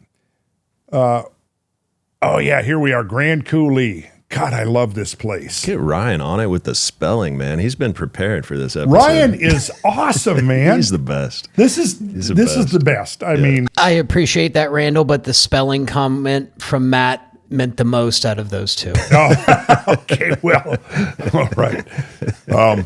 So Grand Coulee, zoom out a little, Ryan. God, this story. I've been up and down this coulee more times than I can count. But this was one of the main discharge of the over here, over the Canadian Rockies, the ice sheet was called the Cordilleran. And the southern terminus of the Cordilleran ice sheet was right at the head of Upper Grand Coulee. If you zoom in, Ryan, on Upper Grand Coulee, okay, good. Now, all right, so you see where the Grand Coulee Dam is, took its name from Grand Coulee. There it is. And that, interestingly, Grand Coulee Dam almost marks the exact point of the southern margin of that lobe of the Cordilleran ice sheet right there. But you can see, pull up just a little bit, and we'll see, no, I'm sorry, go the other way. Go the other way, stop right there. Now, if you look there, you're going to have this, what's called the Great Notch. So if you go, you see where Grand Coulee, the town, is there. And if you hover, you can see there's cliffs on the north and the south. So if you go on the top of right where your cursor is, the top there has the same elevation. If you go up to the other side of the notch to the north, so those have the same elevation. And those walls are about 700 to 800 feet high. Wow, okay. So that was where this major discharge came off the ice sheet and began downcutting through the basalt bedrock right there. And when that happened, the town that we just saw wasn't there. No. In case you were wondering. Right. It would have been under 800 feet of water. and that, so that's the high water mark. Yeah, in case you were wondering, Ryan. Okay, so the discharge through this. Now, Ryan, follow this down. Follow that. Yeah, there we go. Now pause right there. See, look at that outcrop in the middle there called Steamboat Rock. Okay, that is a remnant of the pre-flood land surface. And if you go over there to the west and you're on top of the cliff, or the east, the elevation of the top of Steamboat Rock is the same as the elevation on either side of it. Let's see what we're. Oh, this is taken from the top of Steamboat Rock right here. Oh, okay. Yeah. So we're looking, I believe, to the north there, and those walls over there vary between 500 and 800 feet high. And before the flood, that that flat surface on the left was continuous with the cliff over on the right. But with hundreds of thousands of years, or millions of years of glacial retreating and expanding and retreating and expanding, would there have been some water? Would there have been? Oh, yeah. There would have been some. Yes, there would have been some water. Yeah. I think the major erosional event was the most recent, though. Yeah. And you can see, and there are reasons we can. 14,000, 12,000 years ago. I would say between probably 13 and 15,000 years ago is when this occurred. Just blew all of this land out. Yes. Now the blue, they're using Upper Grand Coulee as a temporary reservoir. The water that's backed up in Franklin Roosevelt Lake is being pumped up into Upper Grand Coulee, and then it's distributed from there over the eastern Washington for irrigation purposes. But follow that down to the south, Ryan, and we'll come to the Great Cataract Complex. There we go. Stop right there. Now, zoom in on where it says Sun Lakes Park. That is the Great Cataract Complex right there. Now, that is an extraordinary feature, and what we're looking at there is called a recessional cataract. And the water's coming from the north, and it's scouring and sculpting. It's all exposed bedrock terrain, basalt bedrock terrain. And as the water flowing here was about 5 miles wide and 400 feet deep. That was roughly the scale. It's from the far left over there where the highway wraps around the cliff, right there, over all the way to the far right, right in there. That's between 5 and 6 miles wide in there. And like I said, the cliffs are about 400 feet high. The water flowing down through the coulee was about 400 feet. And there we go. We're looking down. Yes, we're looking at the Great Cataract Complex right there. So the water's coming towards us during the peak of the flood. Now, picture this. As the water's coming over, the shearing force, picture this. The water is pouring over, and the shearing force is so intense, it's literally quarrying or plucking the stone from the cliff face. Where the cliff is now is essentially where it was at, where it had receded to at the time the spigots from the north finally stopped. And so what we're looking at is a fossil feature there. It's completely a fossil feature. And again, this is like 350 million cubic feet per second, which is just almost unimaginable. The water level was about the same height, the same depth as the cliffs are high.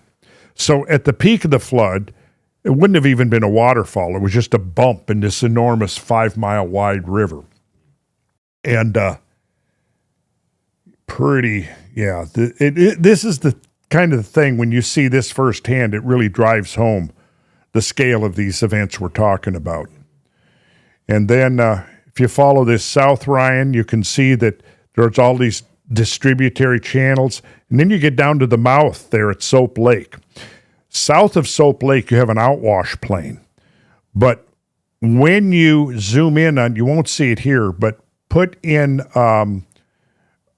Ephrata, E-P-H-R-A-T-A, Ephrata fan. Let's see, you've got a couple of thousand square miles of this stuff that you see over on the right, which is when these floods ripped through, creating Grand Coulee, of course, all that material that was formerly part of the bedrock has been ripped out. And at the mouth of the coulee, there you can see you've got hundreds of square miles of that stuff, where it's just massive swarms of boulders. So this was the basalt that was gouged out in the creation of the coulee. Right.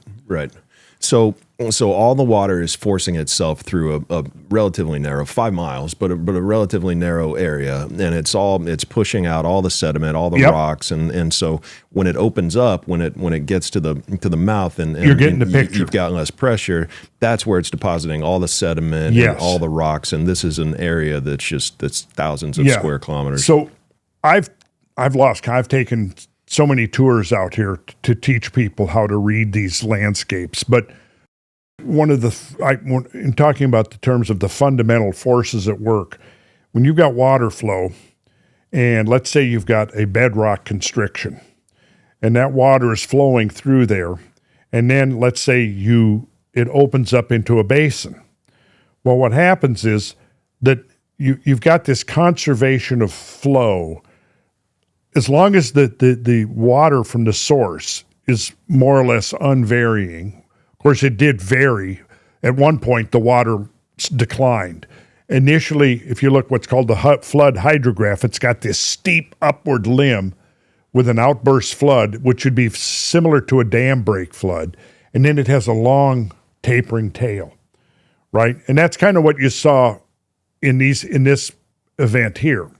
There we go. Yeah, see, there we go. The large steep limb that comes first, and then you have a longer, slower taping, like second row, second from the left is exactly what I'm talking about. Yeah, you have peak discharge, and then you have this long tail that forms the recession. This is the model of an outburst flood right here. All of these floods that we're looking at so far are outburst floods. They're coming these enormous, almost like a tsunami washing over the land. I mean, literally. So when you have this peak discharge, so let's assume now the water's flowing and you're in a constricted bedrock confinement, and it's hard bedrock, so the water is less erosive than if it was softer sedimentary rock or unconsolidated sediment. Then it comes into a basin. Well, if you were to take a transect through the basin and through the channel, the narrow channel, the same amount of water is flowing here as here, okay? However, it's got to flow faster in the constricted channel. As it flows faster, it becomes more erosive. So when you're looking at a hydraulic event or events like we're looking at here, you have basically two forms. You have erosion, and you have sedimentation or deposition. So when I take people through these landscapes, we follow and we go, okay, we can see erosion here now. And, we can actually see, for example, if we're in a bedrock constriction, you can look up and you'll see scouring on the cliff sides. Then it opens into a basin, and boom, now you've got all of this material that's been washed out and dumped, because as the water slows down, it loses its competency to entrain and transport sediment. So that's what we have here. Now zoom out once, Ryan, so we can get the big picture of the whole coulee. Stop right there. Now, do you notice if you go up to, let's see, where it says Elmira and Govan, I believe they're up on Highway 2, come down, right there. Okay, now, do you see that shaded area that is almost parallel to Highway 2, just north? It's between right there. That is called the coulee monocline. There you go. Now, notice that the coulee comes in at an angle, and then it intersects the monocline. Now, here, what's a monocline? You've got, now we're talking tectonic forces. If you have compression, let's say, and you have bedrock, now, in the bedrock warps, you can have a down warp. You're compressing. Like if I had a piece of paper, oftentimes we'll use that, or, that's an anticline. Okay. This is a syncline. And then if you have a single upwarp, so it's like this, that's a monocline. Okay. So you've got compression, syncline, There we go. Let's see what we got there. Compactional monocline formed over inactive basin. Yes, you've got, those are all examples of monoclines, right? So you have a single upwarp. So go back to the map, and we're looking at the Cooley monocline. Now, when that upwarp happens, the forces cause the bedrock to fracture. Makes sense, doesn't it? Mm-hmm. Okay, so now you've got this huge water flow coming in at an angle. Now it intersects the monocline right there. And at that point, initially, that water poured over the monocline. It was a 900-foot drop. So you had a waterfall that was a mile wide, 900 feet high. Then it began to eat its way to the north and ate its way all the way up to the Great Notch that we already saw. Now, lower Grand Coulee, if you look below Grand Coulee City, you can follow the monocline came down, and then just below Ephrata Lake there, it makes a sharp bend to the west. You see that? Okay, so what happened is once that water hit that fractured area of the monocline, a large flow then exploited that weakened rock, and that became lower Grand Coulee. And then, look, you see Monster Rock right there? That's a big old rock that's sitting out in the middle of the field, right there, yeah. And that outwash plain from the discharge of Grand Coulee came all the way down, and Moses Lake is in that discharge plain. And what you'll see there, too, is also something else that we call a paleo current indicator. Because if you have one of these outwashes, you can picture this. When the water is forceful, with a lot of power, the stuff that it's picking up is going to be very coarse, bouldery, Once it slows down, what do you think that drops out first? The bigger stuff. And then as you get progressively down current, as the current gets weaker and spread out, you get a finer and finer grain of sediment. So if you look at a big outwash plain or a bar that's created a delta fan, you'll see that the upcurrent has the biggest rocks, and then it gets progressively finer as you move down current.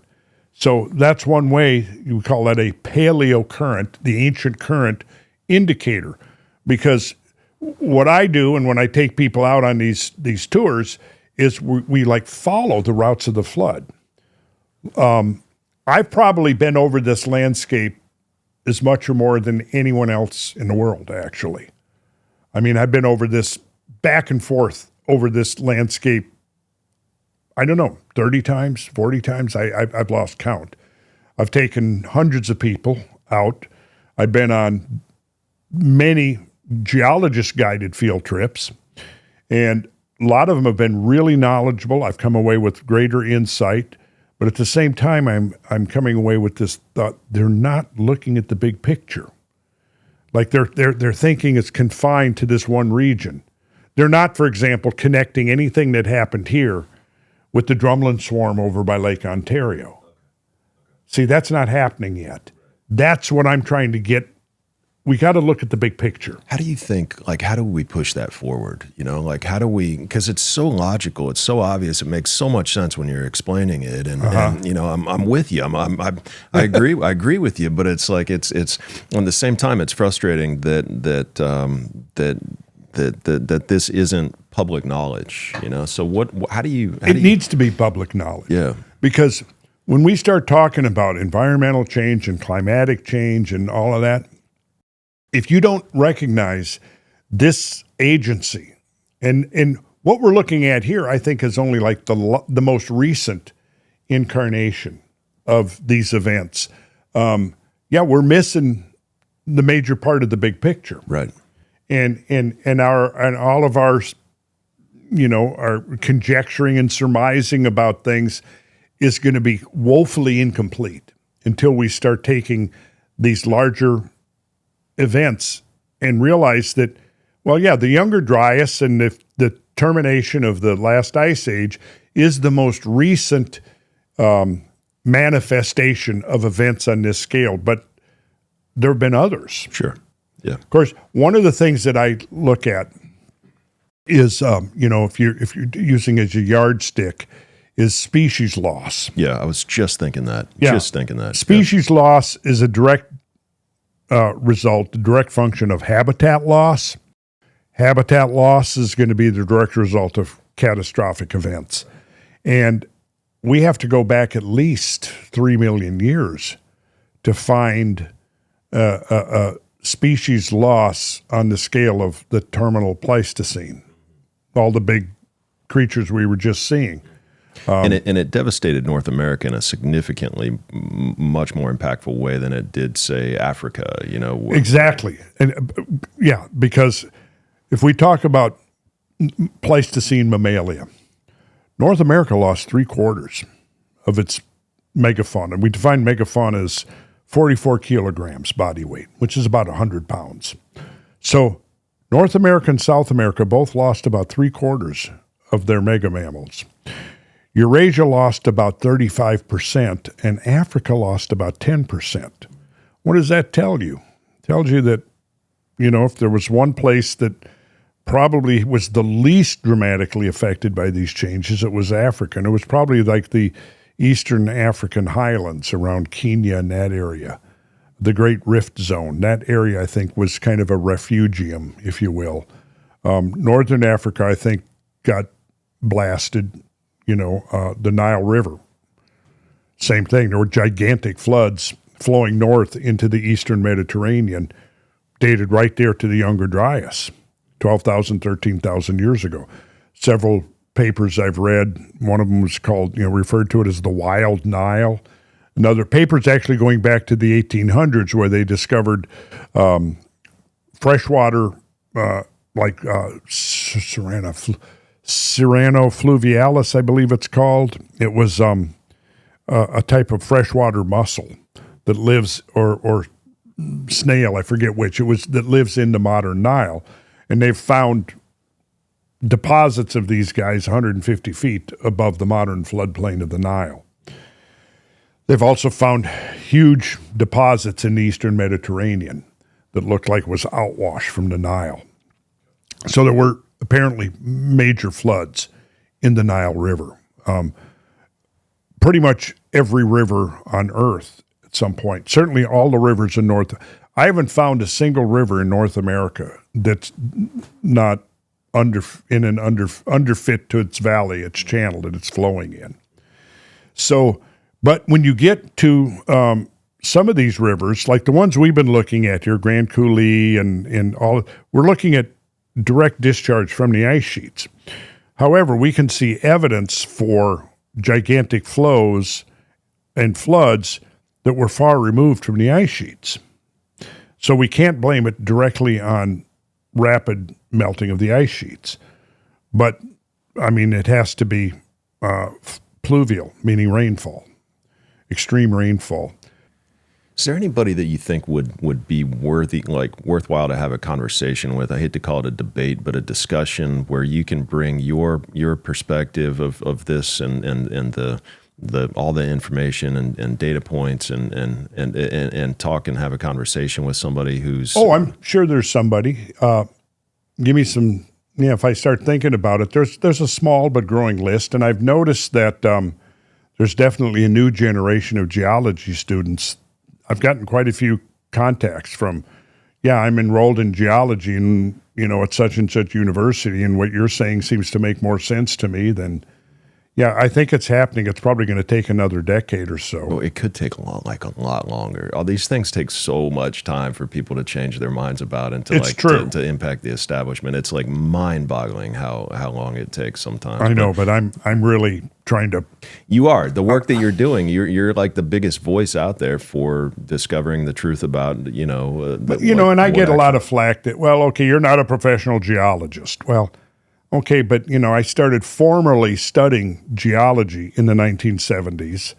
I've been out in the field with, 15 or 20 geologists doing this kind of work. I've read thousands of geology papers. I've covered, I'm guessing, 200,000 miles in the field. And I figure I've put in enough time to have an opinion. Yeah. I've earned the right to have an opinion on this. Well, I mean, it just shows that maybe the more trained geologists are limiting themselves through beliefs that they have about our ancient past. And Well, yeah, I mean, the last tour I did of the Cumberland Plateau in Tennessee and Kentucky, showing evidence of catastrophic erosion, there was 2 geologists that came on there, and they were well-established geologists. See, they weren't students; they were professional geologists, and I've ended up getting quite a few geologists that have come on these tours. And sometimes they ask a lot of questions, and which I appreciate, because sometimes I'll get a different perspective or a different angle. But I'm usually at this point able to pretty much explain. We go out there, and the evidence of the field is pretty convincing. So how would they explain, like, when you're talking about picking up that amount of land and material and rock and bedrock and basalt and moving it, thousands of they're moving it, just such a crazy distance, and the rocks themselves weigh so much. How do they explain how that's possible without a major cataclysmic event? Well, the geologists that look at this admit, they acknowledge that, you're looking at, Victor Baker in 1973, when he was I think still a graduate student, he wrote a paper on his studies northeast of Spokane, Washington. And up to this point, nobody had ever done a detailed hydraulic analysis of these flows. There was a couple of, Brett's calculated flows in Washington, J.T. Pardee with the U.S. Geological Survey, calculated flows in western Montana. We're going to look at some slides here in a minute where I'm going to show you in western Montana, there's gigantic flood features. And there were 2 geologists, Bretz and Pardee, independently studying these 2 things. And then in the 1950s, geologists began to put those 2 things together. One of them, western Montana, was glacial Lake Missoula, and then eastern Washington was the Channel Scablands. And see, the geological community has accepted the reality of what's termed the Missoula flood. But it's my opinion that the focus is too limited. Now, I made, in 1999, I did my first transect up the Rocky Mountain Trench, up to the headwaters of the Columbia, up to the headwaters of the Okanagan River. I followed the Fraser River down to where it discharges at Vancouver with my good friend and colleague, Brad Young. He's been with me, helping me with this research since the 90s. And in every case, you could see the evidence for tremendous peak discharges, and they're all headed towards the south. And when you see the maps, it gets complicated, but where I diverge from the conventional view is that the conventional view looks at the sources. Everything is Lake Missoula from western Montana. And I say, no, Lake Missoula was not really a lake. It was just a temporary holding pond. But the ultimate source of the water was to the north. It was over British Columbia. It was the massive amounts. The Cordilleran ice sheet from northern Washington up to Alaska, its estimate could have been close to 1 million cubic miles. The bottom third or fourth of it, which could have been several 100,000 cubic miles, when it melted, it all had to discharge to the south. And if we go to this graphic, this is basically what we see now in terms of distribution of ice. You see ice over the Arctic Ocean. You see ice over Greenland. We don't see Antarctica, but Antarctica is the greatest mass of glacial ice, maybe 5 million cubic miles of ice, roughly. I think so. The Greenland ice sheet that you see there, if we could pick that up and set it over the western mountains of Canada and northern United States, that would have been roughly about the same mass as the Cordilleran ice sheet. If we look at the Antarctic ice sheet on the South Pole, That was about the mass of the Laurentide ice sheet. The Laurentide ice sheet was roughly centered over what is now Hudson Bay.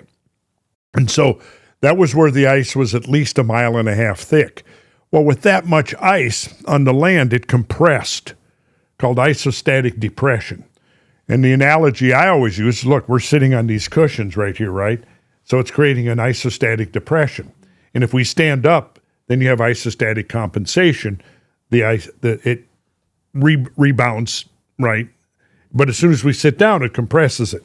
So there are shorelines more than 1,000 feet above Hudson Bay, which were the result of the uplift of the land after the ice was removed, right? So Hudson Bay, think of that. That was roughly the center. The southern, you see, where all of the Great Lakes were. They were all under the ice, the Laurentide ice sheet. Again, because the sea level is 400 feet lower. If you go to the next slide, Ryan, we'll kind of get the configuration of 15 to 20,000 years ago during what's called the late glacial maximum. And there is as much ice there that you would have to more than double the amount of glacial ice combined, Greenland and Antarctica. And it's all gone now. It's gone. Now, the other question that's raised that's worthy of discussion is that in order to melt that ice, you have to have heat energy.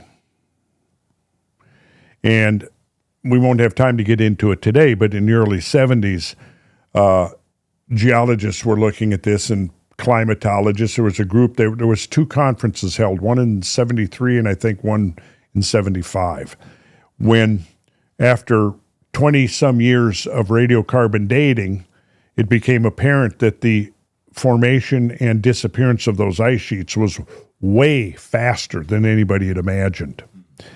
Like, there were forests apparently growing around Hudson Bay 40,000 years ago. Well, the assumptions before that was that the great ice sheet was at least 100,000 years old. Well, then it took tens of thousands of years to form, more tens of thousands of years to disappear. Well, if there's forests growing under where the center of the ice sheet is 35, 40,000 years ago, they had to rethink all the timelines. Now, the problem was they were using glacial recession rates that were extrapolated from the melting of the ice of the Little Ice Age from the 1800s and so on. Well, now you're talking about tens of thousands of years. Well, now it suddenly became apparent that the disappearance of the ice was way quicker than anybody had imagined. So this created a paradox, and it was called the energy paradox. Where the hell did the energy come from? And again, I've done a whole presentation on this. I don't think I've given it to Ryan. Maybe I did. But so basically what they realized was, well, where is the most heat energy available on planet Earth today? Well, sub-Saharan Africa might be a candidate. Tropical oceans would be a candidate. So what would happen if we moved the entire mass of ice that you see there to a tropical ocean? It's going to melt very quickly. It's going to melt quick, but at least 3 times longer than the ice it took for the ice to actually melt. That was the paradox. Then at the end of the 73 conference, they scheduled another one. I think it was 75. They went back, and at the end of that one, they said, there's an error in the data somewhere. So we'll put this on the shelf and get back to it. And to my knowledge, no one's really gotten back to it to solve that question. So what's the answer? Well, I think that the 2 possibilities, impact, hypervelocity impact, and some type of a solar event. However, I'm going to lean towards the impact. And why? Because if you chart the drumlin swarms under the ice sheet, what you see is that there are epicenters of melting. Like we can go up to the Nechako Plateau, which is Prince George, British Columbia. That was an epicenter of melting. and we can follow the paths of that meltwater, which I've done now through all of these north-south trending river valleys, and they all converge on the same area. And there's other areas that can be identified that, see, normally you would presume, just like with the Little Ice Age glaciers, they're melting back from the margin, and they recede generally from the north to from the south towards the north. Yes, there was recession from the margins, but on the other hand, there were epicenters of melting that were hundreds of miles, even like 1,000 miles removed from the margin of the ice sheet. Why would you have ice melting, 1,000 miles up under the center of the ice sheet? Right. It's weird. It would require an input of energy of some kind at that point. Yep. There we go. Now that Ryan's pulled that up, that's interesting that you've got that. If you zoom in and you look at those, so that's the plateau area, plateau country up there, and you look at those valleys. You see how they're more or less north-south trending. That Rocky Mountain Trench is that long linear feature. Yes, follow that down. Keep going. Yeah, and at its terminus, it'll be at Flathead Lake, right there. And at the south end of Flathead Lake, you see the town of Polson. Zoom in, and you'll see that see that? That's terminal mooring right there. And that terminal mooring has been breached by the Flathead River. But all that hummocky stuff, that's terminal mooring. Then you go south of there in Mission Valley, where it's more or less flat, that's all glacial outwash. Come over to the west, Camas Prairie, which is that open circular kind of basin. Come to the east a little bit. You're almost there, right? Yeah, go north. Yeah, there you are, Camas Prairie. Zoom in there, and now go down to your satellite view. You're going to see something pretty remarkable. Now go zoom in and start scrolling up to the north. Stop right there, and you see Highway 382. Yeah, zoom in right there. Zoom in right there. Look at there. Look at what you're looking at there. These are gigantic current ripples. Now, this is what led J.T. Pardee in his 1944 paper, I believe, which was the last paper he wrote, scientific paper, after he had a long career at the U.S. Geological Survey. His first paper was published in 1910, and it was called Glacial Lake Missoula. And he had discovered evidence because of sediment on the floor and high shorelines that there had once been a giant lake there, right? That these mountain basins held this giant lake. 34 years later, roughly, he publishes his second paper. And this paper is entitled Unusual Currents in Lake Missoula. His evidence for unusual currents was as you're seeing right here. These are gigantic current ripples. Slowly scroll to the north, Ryan. Yeah, and look what you've got here. You've got a huge flow coming straight down. Then you've got a flow kind of coming that's flowing to the southwest. And you can see these giant ripples.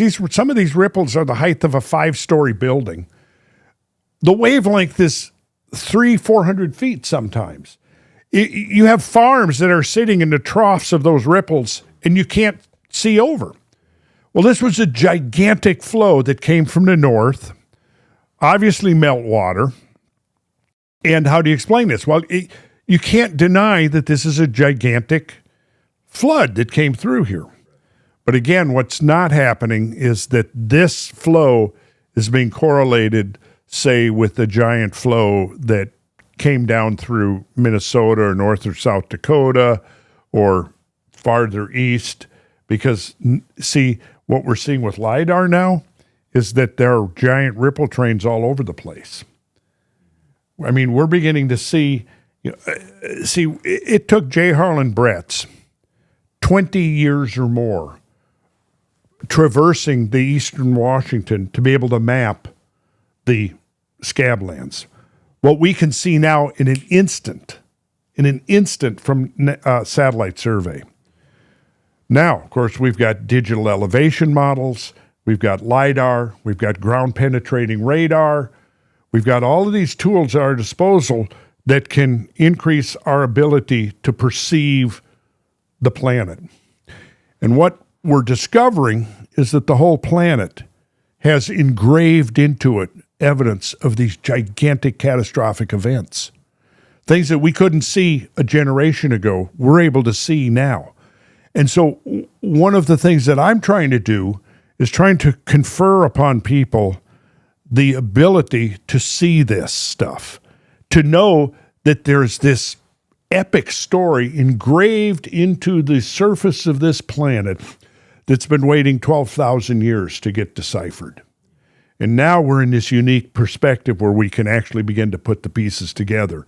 And I think, to me, the insight that we derive from this is that what we're seeing here is evidence that planet Earth is part of a much larger cosmic ecosystem, and that sometimes things happen in the cosmos and it translates directly into events down here below in the surface of the planet.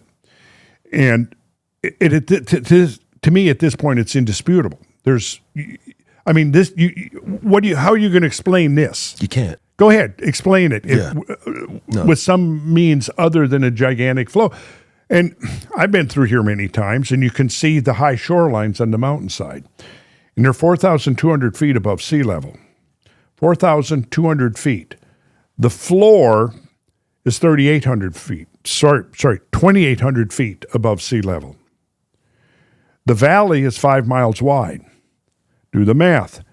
When this was flowing through here, you have to imagine a river 5 miles wide and 1,400 feet deep. That's what created this terrain we're seeing here. 5 miles wide, 1,400 feet deep. Now, 99.99% of the human race does not know about this. So that's kind of my mission, is to say, well, archaeologists, if you're asking the question, well, where's the evidence? There it is. Yeah, it's gone. There is, the evidence is, if these events happened now, I'd be challenging archaeologists of 10,000 years in the future to find any evidence that we were here and built this civilization. But the ripples are, the land itself is the evidence that this happened. Land itself is the evidence. Proof that it happened, really. I mean, I don't know how you get past this, You can't. Yeah. You can't. And they don't. And right. The next thing that has to happen in these studies is the integration of all of this diverse and disparate evidence and putting it together into a coherent model of global change and linking it with, for example, mass extinctions, linking it with extreme climatic events. Ryan, why don't we go back to the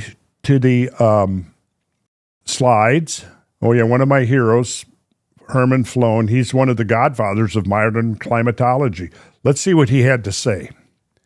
He said, from the viewpoint of, and look at this is 1979, from the viewpoint of the climatologist, the most important result of these investigations is the fact that within the human timescale of about 100 years or less, our climate is much more variable than hitherto assumed. Especially important, and indeed disquieting, is the evidence of abrupt coolings within warm interglacial periods, apparently as rare events with a recurrence interval of 10,000 years. Now, he's talking about cooling events, but the counterpart is warming events, and we're going to see some more of that. Let's go to the next one, Ryan. So he says the problem of abrupt, intense coolings during an interglacial, which we're in an interglacial.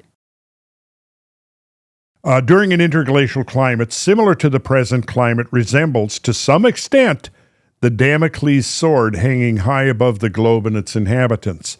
Because of its possible consequences for the human race, its study deserves a much higher priority. Now, this was in 1979. Yeah, now hold on this slide for a second. So what we're looking at here is from Greenland ice cores. If you go down the right-hand column, 0 is now, 10 means 10,000 years ago.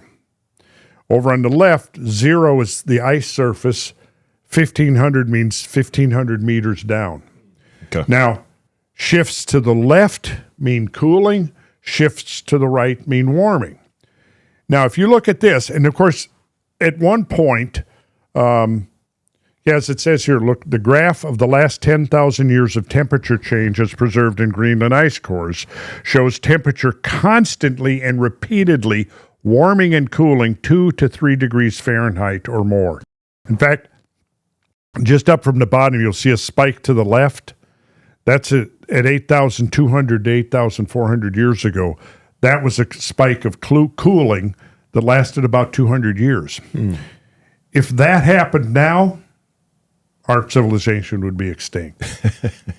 You would have global agricultural failures. Yeah, okay. And within 2 years, we'd have mass famine.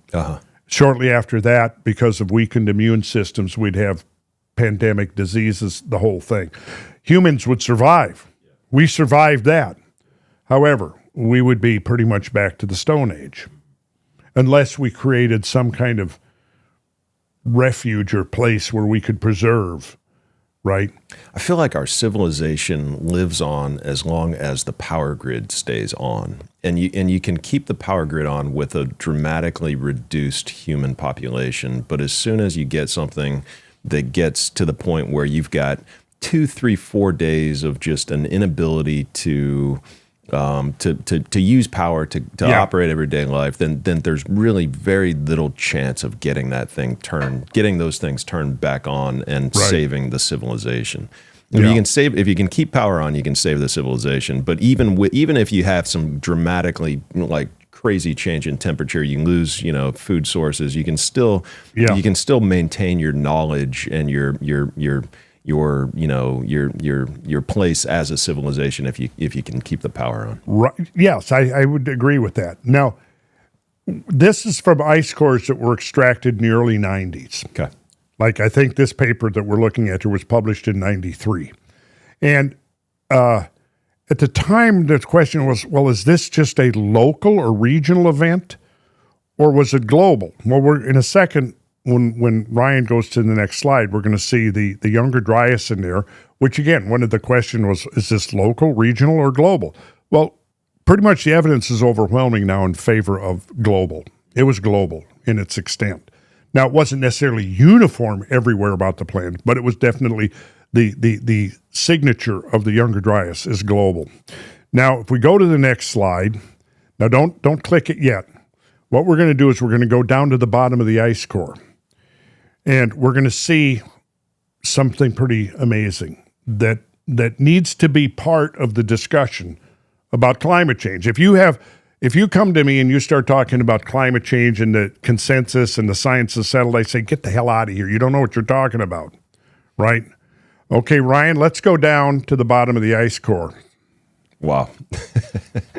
Yeah. Yeah. Yeah, that's extreme. Extreme temperature changes. Oh, extreme. And look down towards the bottom. You see that massive shift to the right?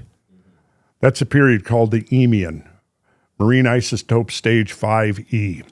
That is a warming. That's a global warming right there, and it was not caused by soccer moms driving SUVs. Yeah, right.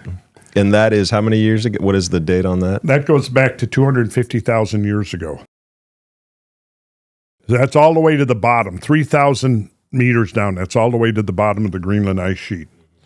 Now, this is oxygen isotopes. And what can cause something like that? Yeah, who knows? Right. Well, see, you just asked to me, that's the question. Yeah. We need to know. Yeah.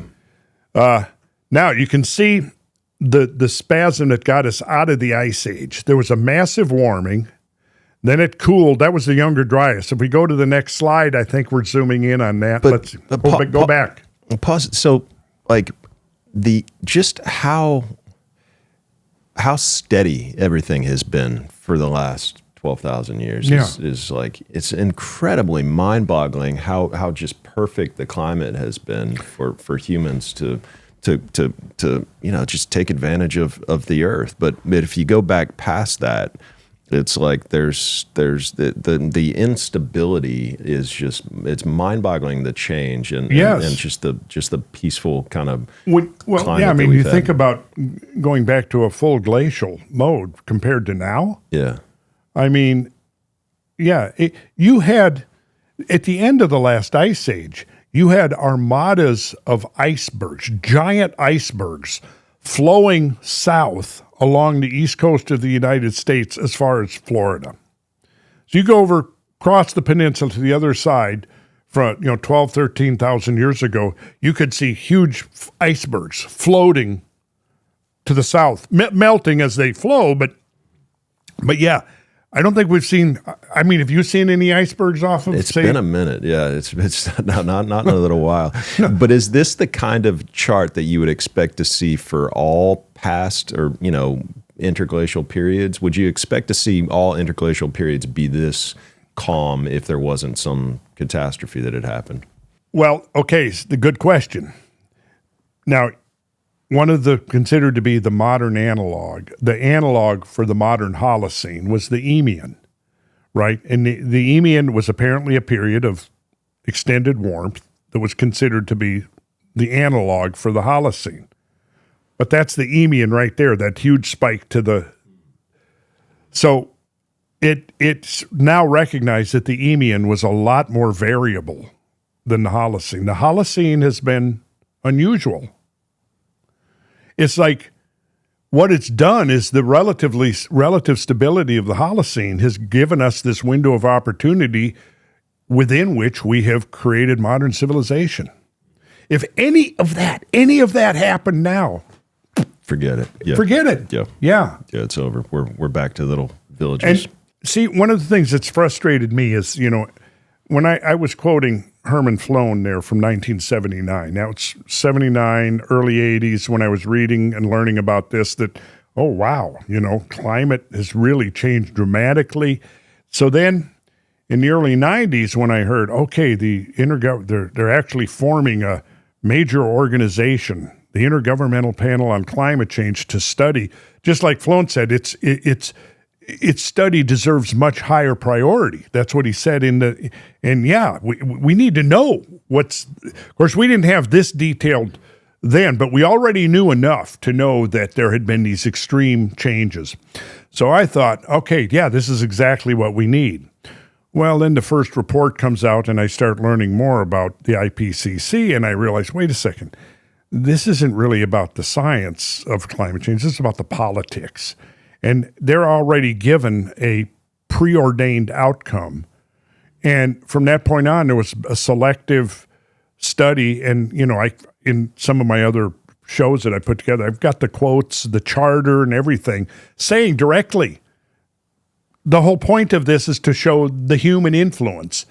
And then what happened is, so this came out in like 93, right? So at the same time, we're beginning to realize how dynamic the planetary climate has been.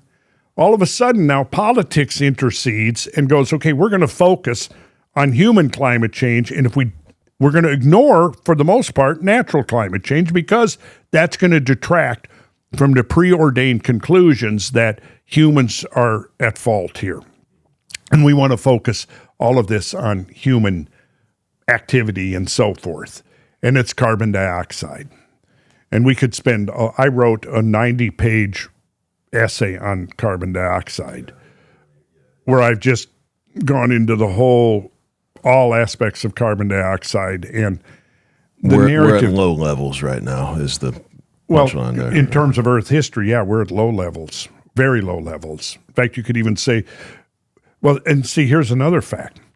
When you have these coolings, like you see there, ocean is going to cool down also. The solubility of carbon dioxide is a function of the temperature of the ocean water. So you know that if you have a fizzy drink, a soda the fizzy is carbon dioxide.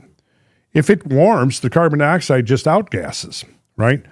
That's what happens. If an ocean warming outgasses carbon dioxide, a cooling ocean sucks in carbon dioxide. Photosynthesis basically begins between 150 and 180 parts per million, because less than 150 parts per million CO2 pressure in the atmosphere isn't enough. It's too hard for plants to consume the carbon dioxide, right? What happens is you have stomata in plants, which is the apertures that uptake the carbon dioxide. So if carbon dioxide pressure goes up, you don't want it to be like you don't want to eat too much. You want to, you're not going to be a glutton and stuff yourself. So you don't eat 4 big meals. You don't eat 4 Thanksgiving dinners at once, right? Well, so now carbon dioxide pressure goes up. The stomata in the plant, particularly in leaves, shrinks.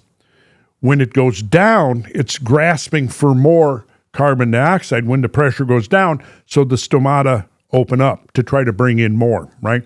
So now it's well established experimentally and empirically that carbon dioxide, it's got 2 functions. One, it is like what we would call a greenhouse gas, right? So it captures, it's transparent to the shortwave heat radiation coming in. But then that radiation is absorbed into the solid mass of the planet and re-radiated at a longer wavelength. The carbon dioxide is opaque to that longer wavelength. So what happens is that some of that carbon dioxide, some of that heat, rather than expelling out to space, some of it gets reflected back down to Earth. And that's basically the global warming scenario. But if you think of a sponge, a dry sponge, you set it on the table, and you start pouring water on it, right? It's going to soak up that water. It'll keep soaking it up until it gets saturated, at which point the water is going to begin to flow out, right? Well, there's a window of wavelengths that's about 14 to 17 microns, roughly. That is the window, the capture window for carbon dioxide. That capture window happens to be the same capture window as water vapor. What's happening is once you hit 50 to 100 parts per million, the heat capturing ability of carbon dioxide is almost completely exhausted. About the same time that the heat capture function of carbon dioxide begins to dissipate and lose its functionality of heat capture is when the pressure is now enough to drive photosynthesis. But again, if you go less than 150 parts per million, photosynthesis stops. During the late glacial maximum, carbon dioxide concentrations in the atmosphere got as low as 180 parts per million. Now, if you look at the long term, and we can actually calculate, we can go from carbon dioxide trapped in bubbles in ice cores, but going back even farther than that, we can look at fossil leaves and look at the size of the stomatal apertures, right? And it gets more complicated than that, but basically in a nutshell, that's kind of what's going on. But what we see is that the lowest carbon dioxide has been in the atmosphere since life appeared has been during the Pleistocene. What differentiates the Pleistocene from the previous Pliocene is that roughly 2.5 million years ago, something caused a major shift in global climate, and the planet began to this oscillation between interglacial, like we're now in, full glacial, back and forth. How many times? I don't think anybody's worked that out yet. The problem is that each time you have a glaciation, it pretty much obscures and erases a lot of the evidence of previous glaciations. But there's been enough evidence to show that, yeah, there have been multiple interglacial glacial cycles, and that is what characterizes the Pleistocene, right? But if we go back to the beginning of life on Earth, carbon dioxide concentrations have been up to 1,000 to 2,000 parts per million or more. In the long-term view, that's the norm. Pre-industrial carbon dioxide, 280 parts per million. Go back to the early 1800s, 280 parts per million. Go back to the end of the last ice age, 180 parts per million. So during some of those episodes there, what we saw was that carbon dioxide came within a whisker of getting to the point where photosynthesis stops. If photosynthesis stops, the biosphere dies.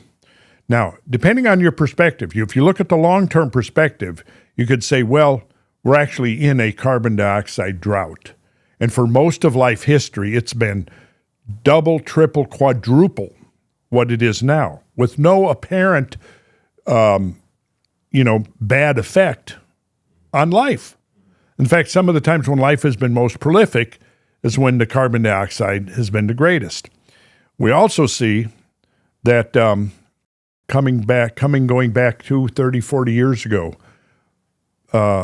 when we first started getting satellite surveys of, let's say, the forest inventory of the planet, and projections were being made based upon previous rates of forest loss that were primarily through deforestation. And the projection is that come around the 21st century, we'd be down to, I forget, half, 3/4 perhaps of the forest inventory that we had then. Well, somehow that didn't work out. What has happened is, as we look at more satellite surveys, the number of trees has increased enormously in the last 20 or 30 years. And I've got a whole series of papers where it's going from why are our projections not holding accurate? Looking at all the potential different variables. Well, pretty much now it's like, well, we've now seen that there's 20%, conservatively, 20% more forests than we had projected. Why? Well, the number one reason, carbon dioxide fertilization. Like if you were to talk to plants would be like, hey, give us more. Give us more, right? Also, we're well beyond the point where the heat capture is pretty much exhausted at this point. And we can look at graphs. I don't think, we could do that in another interview, but and take a deep dive into that. But yeah, I mean, it's now well established that even going back 100 years ago, it was realized that the heat capture of carbon dioxide was exhausted after 100 to 150 parts per million. At about the same concentrations at which the greenhouse effect loses its influence and photosynthesis takes over, between 150 and 200 parts per million. So that's where that's at. Now, getting back to that chart that we were looking at up there, oh my God, I mean, what's going on there is, so I'm guessing that the Eemian down there must have seen a major outgassing of oceanic. Now, I've often thought, if we look at our modern, say the last 10,000 years, we can see that, interestingly, if you look at the graph from where you see it trails upward and then you see the vertical dashed line. Okay, so that vertical dashed line represents roughly the average temperature of the planet now for comparison. And what you're going to see there is if you take away that spike at 8,200, you'll see that the amplitude increases as we get towards the present. See, at those swings, left and right, hot to cold, during this period called the climatic optimum, coming just out of the ice age, has increased. So in other words, the variability of the climate has increased from those first, let's say around 3,000, 4,000 years in the immediate post-glacial environment. The other thing to look at is interesting that if you go just below, you're going to see there's two great warming spikes. Look at there, just to the left of 15, you see there's a warming spike. That's meltwater pulse 1A. Come up and you see the second one right there coming across just below 10. That's the meltwater pulse 1B, about 11,600 years ago.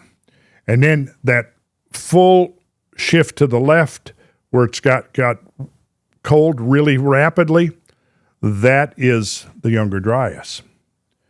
And then if we look at this next quote, we're going to see the pace at which these warming events took place. So Ryan, go to the next slide. Do you think that impact would have then happened right around that 15 then? The first impact where it went from cold to warm, that would have been. Yeah. I think that's right. So now this was 1993. Richard Fairbanks, he is one of the godfathers of, ancient climate change. From measurements of annual ice layer thickness over the past 15,000 years, the authors find that Greenland's climate, emerging from the last ice age, twice, those were the two spikes, shifted from glacial to interglacial conditions over an astonishingly quick 3 to 5 years. Warming. That's warming that's 10 times more than the warming of the last century and a half. And it happens over 3 to 5 years. Don't tell me that the debate is over, that the science is settled. It's not. It's not.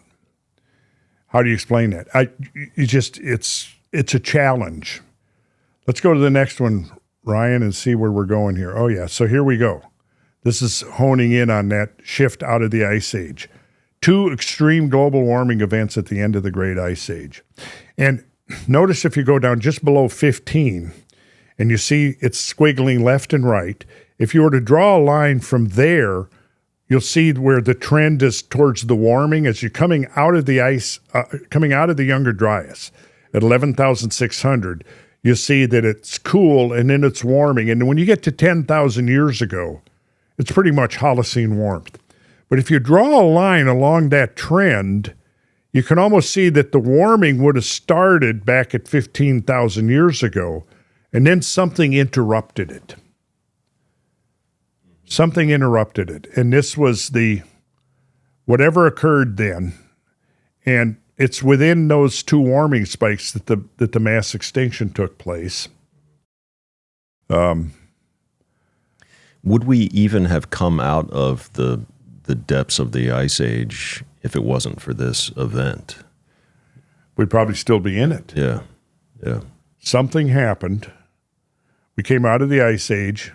And, of course, here's the other thing. We talk about mass extinction of megafauna. I think there's evidence now emerging that the human species underwent a pretty severe bottleneck. And it took 3,000 to 5,000 years for a population to recover, to rebound from this.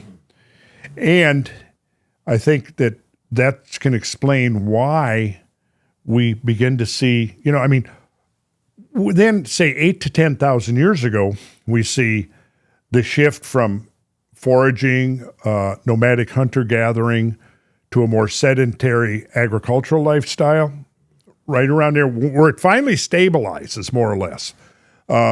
We see the domestication of animals. We see the dispersion of languages. Between 8,000 and 9,000 years ago, we see some of the first urban complexes showing up. Interestingly, what this tells me is that it took 3,000 to 4,000 to 5,000 years for the human population to recover enough that we could actually, for example, there was just not enough people to build cities, with some important exceptions. Göbekli Tepe is one, which, of course, you know about that, yeah. Right? Yeah. Robert Schoch's work on the Sphinx, which I think the Sphinx has to get pushed back. That's a whole other interesting conversation we could have. But just real quick, where's the Sphinx get pushed back to, do you think, in terms of I think it gets pushed back well into the prehistory. I think it preceded what you're seeing here. Okay. Yeah. Okay. Yeah. And in fact, if you're going to make the argument of where's the evidence for prehistory, I would say, you know, it's monumental stone work, because I read a book a number of years ago on what would be just not even catastrophic change, but just if humans were to abandon the planet, what would we find that we had been here 10,000 years from now? Well, the cities are gone, because you'd see it accelerating deterioration. You know, skyscrapers, you know, if you once the grounding system erodes away, which would take a couple of centuries, now you're going to have constant lightning strikes, which are going to do all kinds of damage. You know, if you have any kind of seismic event at all, buildings are going to collapse. I mean, look at some of the great bridges of the world undergo constant maintenance. There's constantly crews maintaining, and they get through and then they start over again.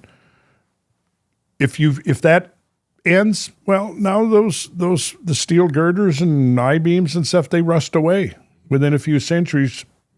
Boom.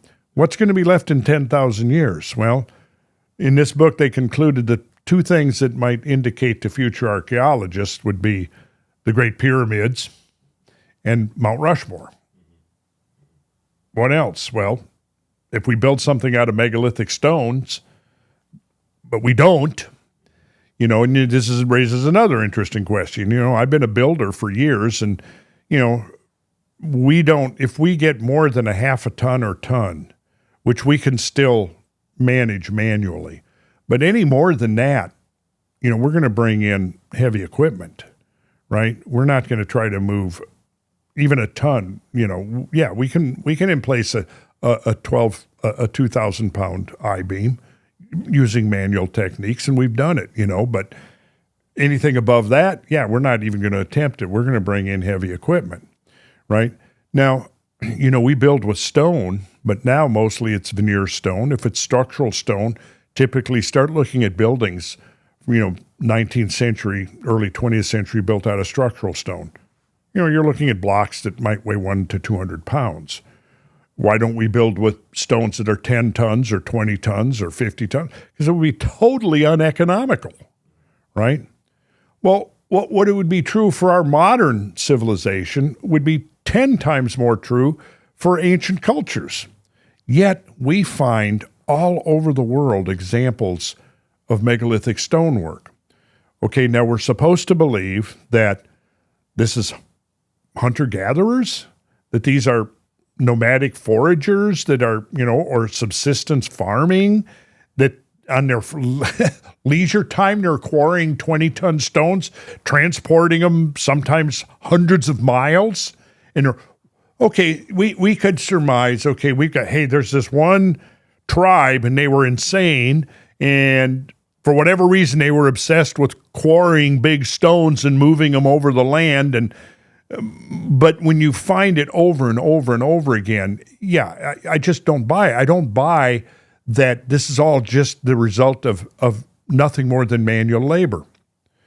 You know, you read recently some of the new studies on the altar stone at Stonehenge? Have you seen any of that? I was going to ask you about it, actually. Yeah.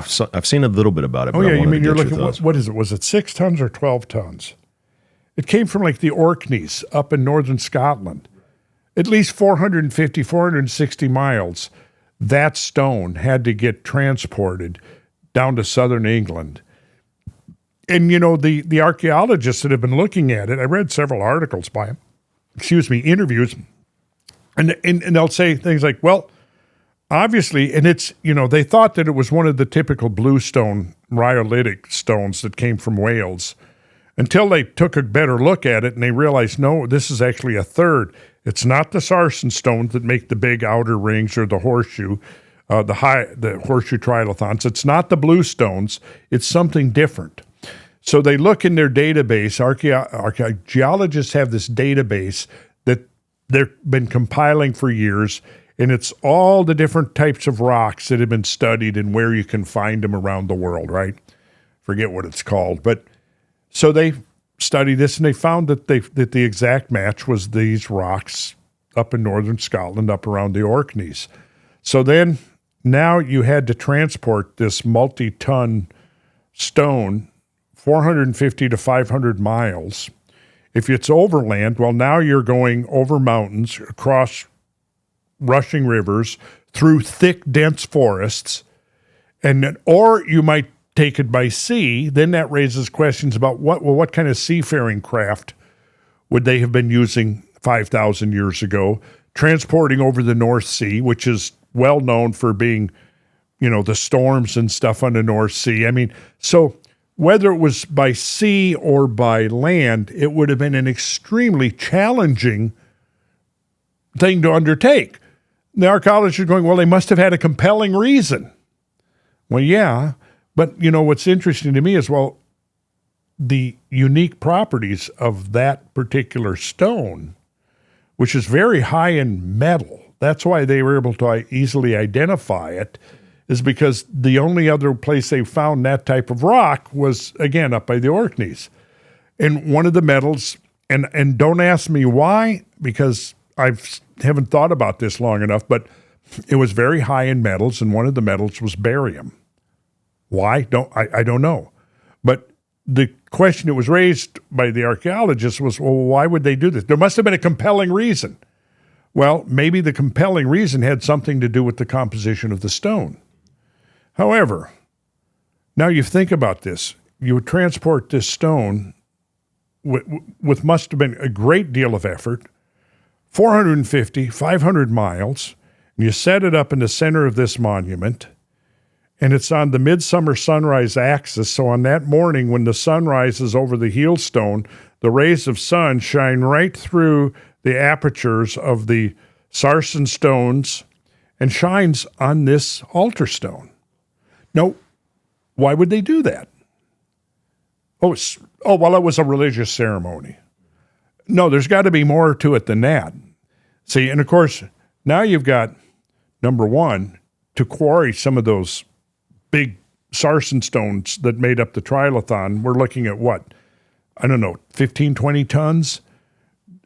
We're looking at dozens of the blue stones that had to get transported like 120 miles. So all of this effort, to me, okay, obviously these guys were pretty well versed with engineering. They were able to transport these stones, erect them, but they were also astronomers, because we know now that the limits of the moon's 18.6 year cycle are embedded in the geometry of the thing, right? Well, now do we have to add to that they were geologists and identify? So what we end up with here is, to me, it would say, well, if we try to understand what they're up to, we have to really look at this as it's a scientific undertaking, a technological undertaking. But then that raises questions that are completely outside the purview of mainstream ancient history. Who had this engineering capability? And one of the things, interestingly, they talked about, well, to transport this stone would have required such a massive effort that it implies social organization on a level that we hadn't even conceived of before.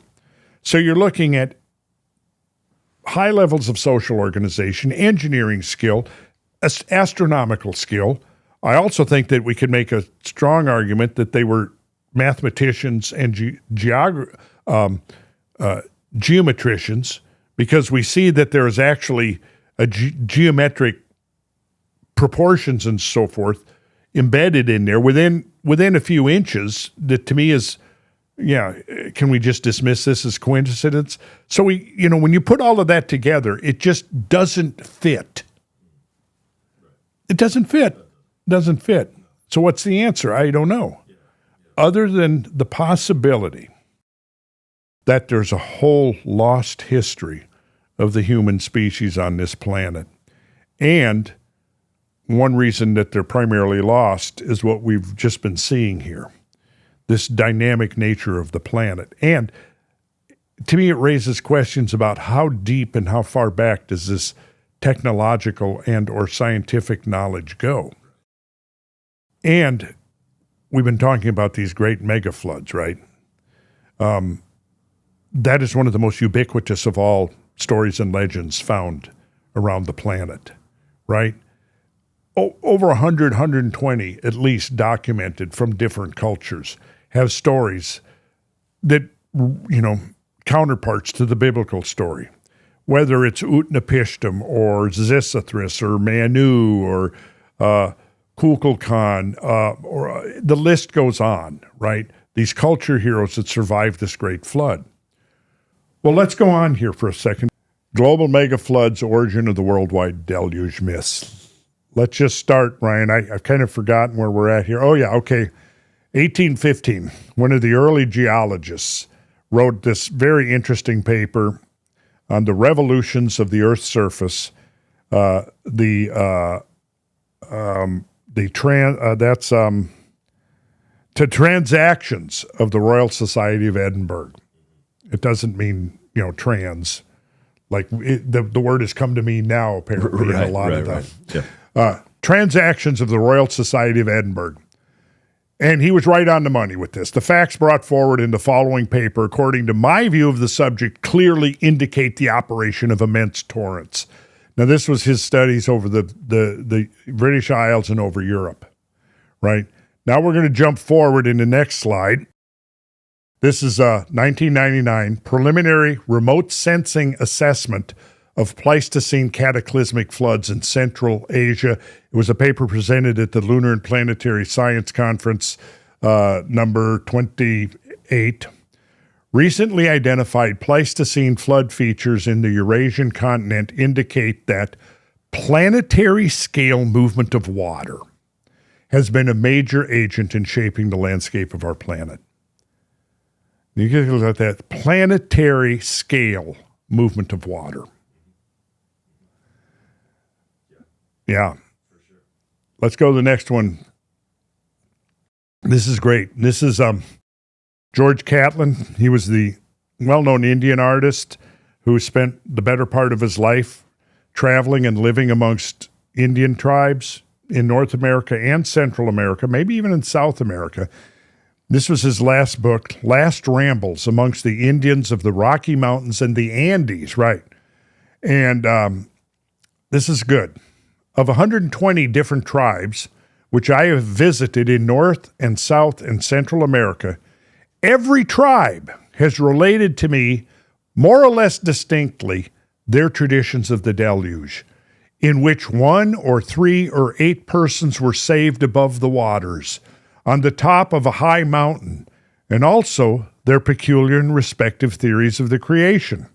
Some of these tribes living at the base of the Rocky Mountains and in the plains of Venezuela and the Pampa del Sacramento in South America make annual pilgrimages to the fancied summits where the antediluvian species were saved in canoes or otherwise, and under the mysterious regulations of their medicine or mystery men, tender their prayers and sacrifices to the Great Spirit to ensure their exemption from a similar catastrophe.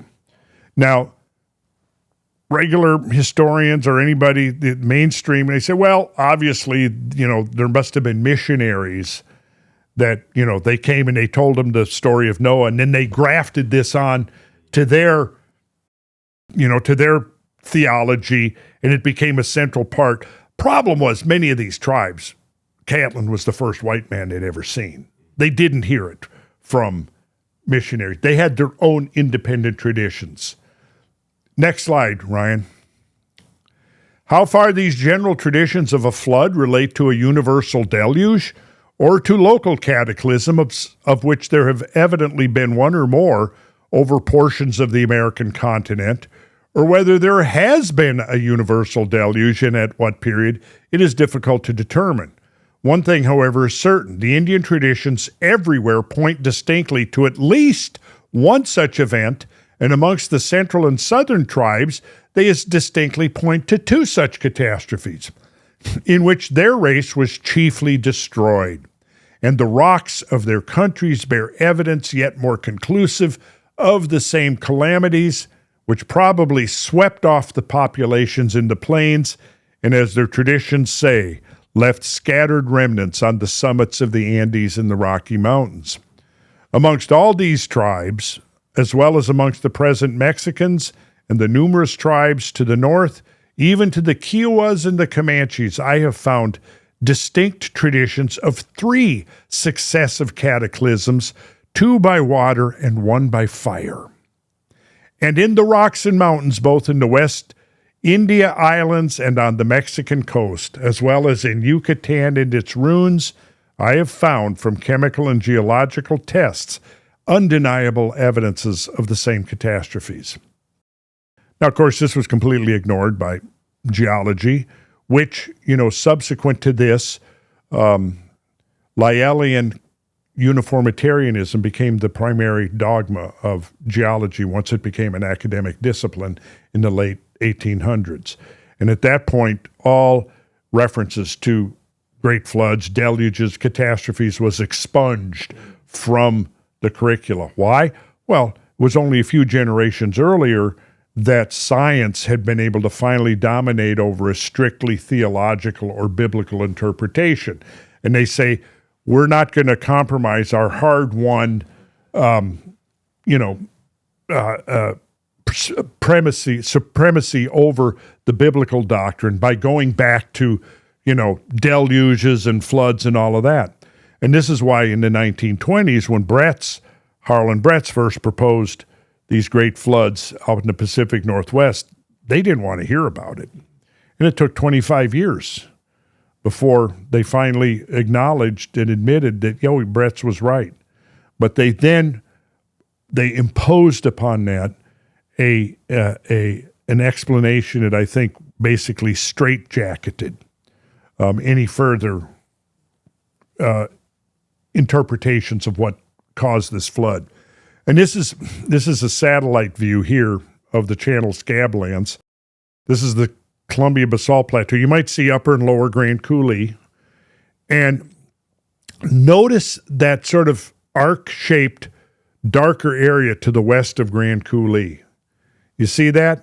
It's like that is called that is the Withrow Moraine, and that defines the southern limit of what is called the Okanagan ice lobe. And it's so loaded with rocks and boulders and stuff there's been very little agriculture on it. And so that very distinct arcuate line there is the transition to where south of that is where you have the outwash plain. And that's mostly farms now. But as soon as you get to the moraine, it's too hummocky and you can't plow it. You can't grow anything on it. So that's kind of right there. That arcuate features the southern lobe it's called the Okanagan lobe, a part of the Cordilleran ice sheet. And you've got those darker areas. You see one coming down there about the middle of the screen. That's called the Telford Scabland Tract. And when Bretz discovered this, he assumed that it was a discharge. That's the Columbia River coming down, like from just center right, makes a sharp bend to the west, goes over, and then you can see where Grand Coulee starts, and then the Columbia arcs to the north and then back to the south. He assumed that this was water discharging from the ice sheet right there at that Great Bend region. Okay. That's not accepted now. Okay. The theory now is that it came from several hundred miles to the east from discharging Lake Missoula. Then over to the right-hand side of the screen, you've got what's called the Cheney-Palouse Scabland, and that is coming just south of Spokane, Washington, is right up there in the upper corner of the screen, and it comes down and it meets. You just see down there in the lower right-hand corner, you see a little piece of the Snake River. That came down and hit the valley of the Snake River, and all of this water coming from Grand Coulee, Telford, Cheney-Palouse, and look at the snout of the Okanagan lobe. You're going to see a big channel coming off of there, comes down and it hooks to the west and then does another sharp 90. You see that, what I'm talking about? Yeah. That's called Moses Coulee. That was another gigantic discharge, almost the scale of Grand Coulee, 300 million cubic feet per second, roughly. So all of those, now the question is were all of those flowing simultaneously or were they sequentially? The current view is that they were sequential. I don't accept that. I think they were all flowing simultaneously. And we can, I don't want to get into too much detail why I think that, but I think I've got good reasons for thinking that. But this is the overview of the channel scabland. And let's go to the next slide, Drew. Ryan, sorry. This is a colored version, satellite view, taken from about 500 miles up. Grand Coulee is off the scene to the left, but you see the Telford scabland, you see the Cheney Palouse. You can see the Snake River now pretty clear. And you can see, for example, if you look at coming about halfway down Cheney Palouse, you're going to see a elongated lake, and then you're going to see this dark channel going to the west. That's like an overflow. That's a spillway out of the scabland tract. You go up to the top of the Telford, and you can see a channel coming out, flowing to the southeast. And that was flowing out of Telford. Down here, flowing almost due west, was flowing out of the Cheney Palouse. And I think both of these were flowing simultaneously. So I've been all, up and down through here, taking tours up and down there. And we could sit here for 4 hours and talk about just what we're looking at here, but we won't do that. Okay. Let's go to the next one, Ryan. Oh, yes, I'm just labeling stuff there. Strand lines on Mount Jumbo. This is Missoula. This is one of the things that J.T. Pardee first noticed that led him to believe there had been a great lake. And the uppermost strand line, which is a shoreline, is nearly 1,000 feet above Missoula, the town. And then I just have a quote from Genesis there because it seemed apropos. And the waters prevailed exceedingly upon the earth, and all the high hills were covered. So that would have been the high water mark from the water that was resting in there. That was the water that was, I believe, that was coming out of Canada. It filled the basin of a Missoula Basin up 1,000 feet deep, where the town of Missoula now is. This is actually taken, I took this picture standing on the campus of the University of Montana. You can actually see it very clearly. And the question is were these separate floods or was it all one flood? I think it was all one flood that subsided, incrementally as the water drained off. Right. Okay. So this wasn't a lake that had different high water marks on it on this I think hill. It was a lake that filled up rapidly and then drained off somewhat slower. And you can, and once you understand this, the basin here, Missoula Basin, in order for this water to drain out, it had to go through this tortuous route of valleys with constrictions, basins, 180-degree hairpin turns. And what that meant was that the rise and the fall in water level is not going to be smooth. It's going to be a stepped process, right? And I think that's what you're seeing right here. But this is what Pardee saw back when he wrote his 1910 paper.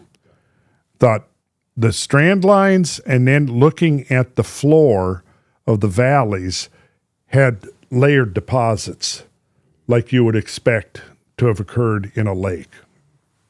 Okay, next slide. All right, so this is same thing, you see. And so this is the kind of evidence that we when we are, what I tell people is, well, we're like detectives, and we're going to try to solve this, because this might be part of the murder mystery. What happened to the great megafauna? Because for one thing, I can tell you this, 85 to 90% of all of the megafaunal remains that have been found, the fossils excavated, they're all in flood deposits, virtually all of them. Okay. Primarily gravel pits, over and over again. That's Wow. and gravel pits, peat bogs are the primary two places you find the skeletal remains. Now, when you get up near the Arctic Circle, you find them embedded in permafrost. Yet the permafrost itself looks to be gigantic flood deposits that subsequently froze. Mm-hmm. How have people not put this together, Randall? Like, it's shocking that. So you're saying that so all of the megafauna, all the extinct species have been found in these places where the water would have flowed and just settled. So I have dozens and dozens. I mean, I've got 3-ring binders. I don't know how many, with probably 300 to 400 papers in there discussing. And then I've got PDF files that I've studied online the last 10 years, probably another 300 or 400. So yeah, going through these, what are the circumstances in which these remains are found? And over and over again, they're found in flood deposits. It's incredible that this isn't like that this isn't accepted. I know. It isn't known. It just, again, it's a matter of putting the pieces together. Right, and nobody has done it. Nobody has taken the time. Well, see, there have been people that have been doing it, but, when I look back at people that were doing some of this, like Brett's, he was working from the 20s to the 1950s. Same with Pardee. These guys didn't have the tools that we now have. When Brett's was mapping, we just saw those maps of the Channel Scablands, right? I can show you papers that he would have written like in 1928, and you'd look at his maps that he drew by going over in cars, and in the roads, there were hardly any roads, cars, horseback, on foot. Took him 20, 25 years to draw maps that now we see in the satellite images are almost perfectly duplicated, right? But, I guess the thing is that, I started into this research in the 1970s. So I've been doing it for, going 40 years, really. Well, let's see. If I started, clearly I was undertaking these studies by 1975, 1976. So that's 50 years ago. And I've been doing it obsessively. So I'm not surprised that there aren't too many people, because who else is going to be looking at this? Geologists? Well, geologists, what are they mainly doing? They work for government and they work for industry. They're looking for hydrocarbon deposits. They're looking for minerals. They're looking for, they're not looking even at the land itself. What they refer to, like if you have a big gravel deposit that I now know, this is a backwash flood from a huge flow, right? They call that overburden. They're not interested in that. They're looking at getting under the overburden to see where's the coal, where are the natural gas deposits, where are the precious minerals, where are the hydrocarbons, all of that stuff. That's what they're looking for, right? They're not looking for the. When I first started these and going on field trips, guided by geologists, these geologists were, for the most part, doing it in their spare time. Nobody was funding them. Nobody is subsidizing them. Like when I went out, going back to the 80s and the 90s and things, they're all doing it out of their own pockets in their spare time. But, I'm surprised that not more of them are putting the big picture together. And, correlating, well, what is the connection between these climate changes that we're seeing with the megafaunal extinctions, with the floods, with the legends? With the oral tradition, right? Exactly. Yeah, the oral traditions.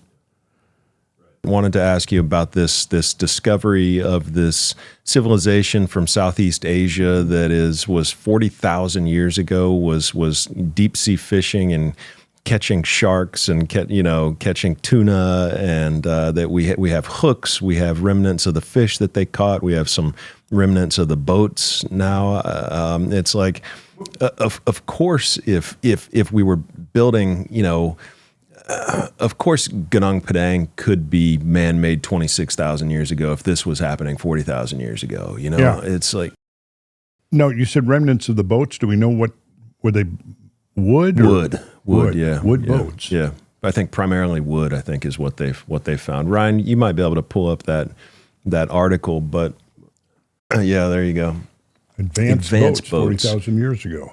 I mean, you're talking about going deep into the oceans. If you can do that, you can transnavigate the world. Where are they putting ocean level at 40,000?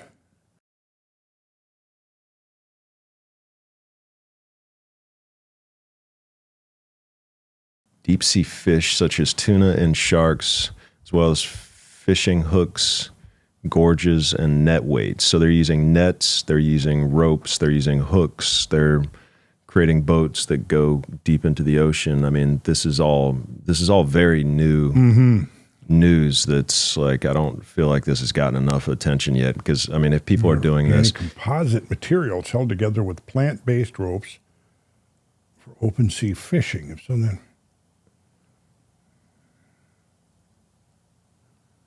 highly skilled navigators would seem to imply at least some working knowledge of astronomy.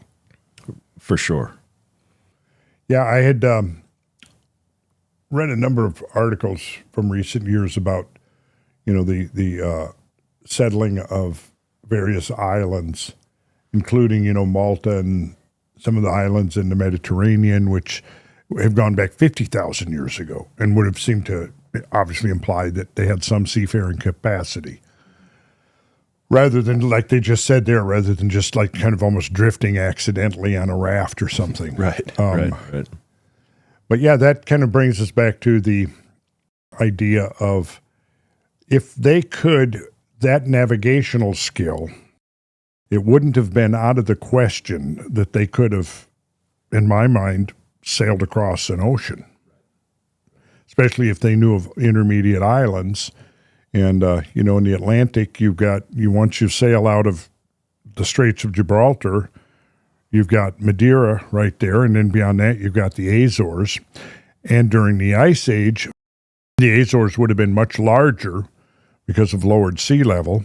And I would argue also much larger because of isostatic movement, because when the ice is melting, most of that ice, all of the ice of the Laurentide ice sheet ends up in the Atlantic. The ice of the Cordilleran ice sheet all ended up in the Pacific. But so you had major drainage into the Arctic Ocean via the Mackenzie River Valley, the Hudson River Valley into the North Atlantic. You had, or the St. Lawrence Seaway, rather, into the North Atlantic. And then you had the Mississippi River into the Gulf of Mexico. Well, all of those end up in the Atlantic Ocean. And there is evidence, we didn't talk about Atlantis at all, but there is evidence that there was a fairly significant isostatic compensation, because as North America, the Canada area is rising because of the release from the glaciers, all that weight is being dumped into the Atlantic. And, the thinnest crust on the Earth is this mid-Atlantic ridge area. And that would be an area where you would probably concentrate major vertical crustal shifts. It just so happens that the Azores are the peaks of mountains that are sitting on what's referred to as a microcontinent that's sitting 1.5 miles under the ocean at that point. And it's just maybe almost not quite the size of Iceland, but it sits flanking astride the mid-Atlantic ridge. And I've got a whole presentation that I've done on Atlantis, going through Plato's account in Timaeus and Critias, line by line, analyzing whether his geology and his geography and his astronomy and so on is consistent and makes sense, and it does. It does. And what really initially inspired me to reread that, which I had read it a long time ago, was realizing that Meltwater Pulse 1b precisely aligned with Plato's account of Atlantis 11,600 years ago. So Atlantis supposedly subsided. It was this great seismic event. It subsided to 9,000 years prior to Solon's journey to Egypt, or 9,000, give or take a decade or a few decades. And Then we see there's Meltwater Pulse 1b, which was a very rapid rise of sea level, which would have been enough, presumably, to elicit a isostatic response. So that's what really, I think I'm going to look into this more. So I started going line by line. I procured 3 or 4 different translations of Plato's account. And then I even got the original Greek, so I could go through and, okay, what's the Greek word for island? You know, that kind of thing. And the pieces really seemed to fit together. So then the question was, well, if people were seafaring, you know, during the Ice Age, really, that would have been one of the prime habitable real estate regions on the planet. Find your way there, and at that time, the Gulf Stream, you know, which now goes all the way up to the UK and Scandinavia and dumps its heat up there, it wrapped right around the Azores during the Ice Age. And I thought, well, gosh, you know, if I was suddenly transported back to the Ice Age, that looked like probably a good place to be. And if we accept the fact that people were potentially seafarers. Now, when I was actually doing this was in the 90s. So a lot of this research about the seafaring capabilities of ancient peoples hadn't been published yet. So I was speculating, well, if they had seafaring capabilities, say 15, 20, 25,000 years ago, the fact, you know, how is it really so unbelievable that they might have found their way to the Azores, that they would have been island hopping perhaps? During the Ice Age, there was an island just immediately west of the Straits of Gibraltar called Spartel. They call it Spartel, and they refer to it, now it's called the Spartel Bank, and it's completely underwater, but they've been able to recently show that during the Ice Age it was above water. It would have been a natural place to sail to, and then beyond that you have Madeira.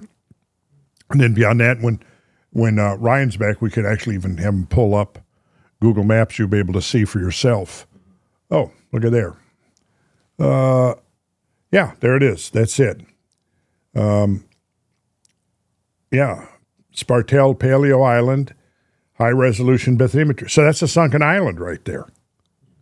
And during the Ice Age, that was above water, and that would have been a natural place to sojourn or even colonize, or certainly a wayfaring place if they were sailing further west.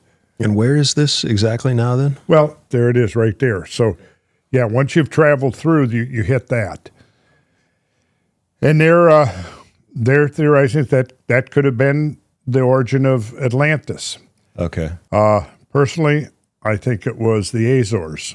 Right. The most likely candidate. And why do you think it's the Azores? I know that you've talked about this a good. There's a lot of evidence for it, but can you hit like the highlights of the evidence? Well, again, I'm going by Plato's accounts. Yeah. And he describes how there was a series of islands that led to this larger island. In some cases, it's a singular. In some places, it's plural. And then beyond that lies the what does he describe? The true continent. So the geography of it, yeah, okay, let's take a look there. You can see there's the Azores Plateau right there. And the islands of the Azores right there, those are the tops of mountains. But there were like seashells found that would have only formed at sea level, and those are all kinds of things. Yeah. Shallow water coprolites. So those are what's the word? Those are the things that the creatures just excrement, poop, if you want. Excrement. That's the word I was. Thank you. Mm-hmm. And they're found a mile down, and they are of creatures that are now known to live in less than 100 or 200 feet of water. That's just one. There's multiple examples. But yeah, there's a whole, it's called a microcontinent. And what do you think would be found there if people started diving and searching? And I don't know. Well, diving, yeah, you're going to have a submersible because you're going a mile down. It's like 5,000 feet, right? Yeah. So maybe not. Well, diving, the problem is that the sinking of it would have caused a major amount of erosion and redeposition of material. And I don't know if all the details, like Plato describes the continent itself, which is a series of islands, but then he also describes the city. Now, that could be two totally different things. This city with these giant canals and things. I'm open to that possibility just because we see that the engineering capabilities of these ancient cultures are extremely impressive. But I don't necessarily believe you can take the geology as one thing, and then you can look at like the idea of Atlantean infrastructure as a different thing altogether. Now, could the Atlantis tradition have evolved from, a colony? What Plato describes, there's a large infrastructure of concentric rings that connect to the ocean, and that it was seafaring, that it was a very active seaport, almost, if you might imagine, the Minoans or the Phoenicians, but maybe an order of magnitude greater. And then he places it, what would have been like 12,000, 13,000 years ago, and describes how there were 10 original kings, and, there's kind of a mythic substrate to the whole story. But once you get beyond that, then it sounds like, well, there's nothing really that's so implausible that you should want to just knee-jerk dismiss the idea that Atlantis could have been descended from a mid-Atlantic island culture. And, now, if you look at any geologically acceptable explanation, it's usually the island of Santorini in the eastern Mediterranean, and the volcano Terra that erupted. That would have been about the time, roughly, what was it there, 1900 BC, I think, when it erupted. And let's see, maybe not that, no, 900 BC. I think 900 BC, because some of the arguments are because Plato very explicitly gives the dating as 9,000 years prior to Solon. I think several researchers showed, well, Santorini, Terra erupted around 900 years before, so therefore the translators made a mistake. And what do we got here? Let's see what this is. That's Santorini right there.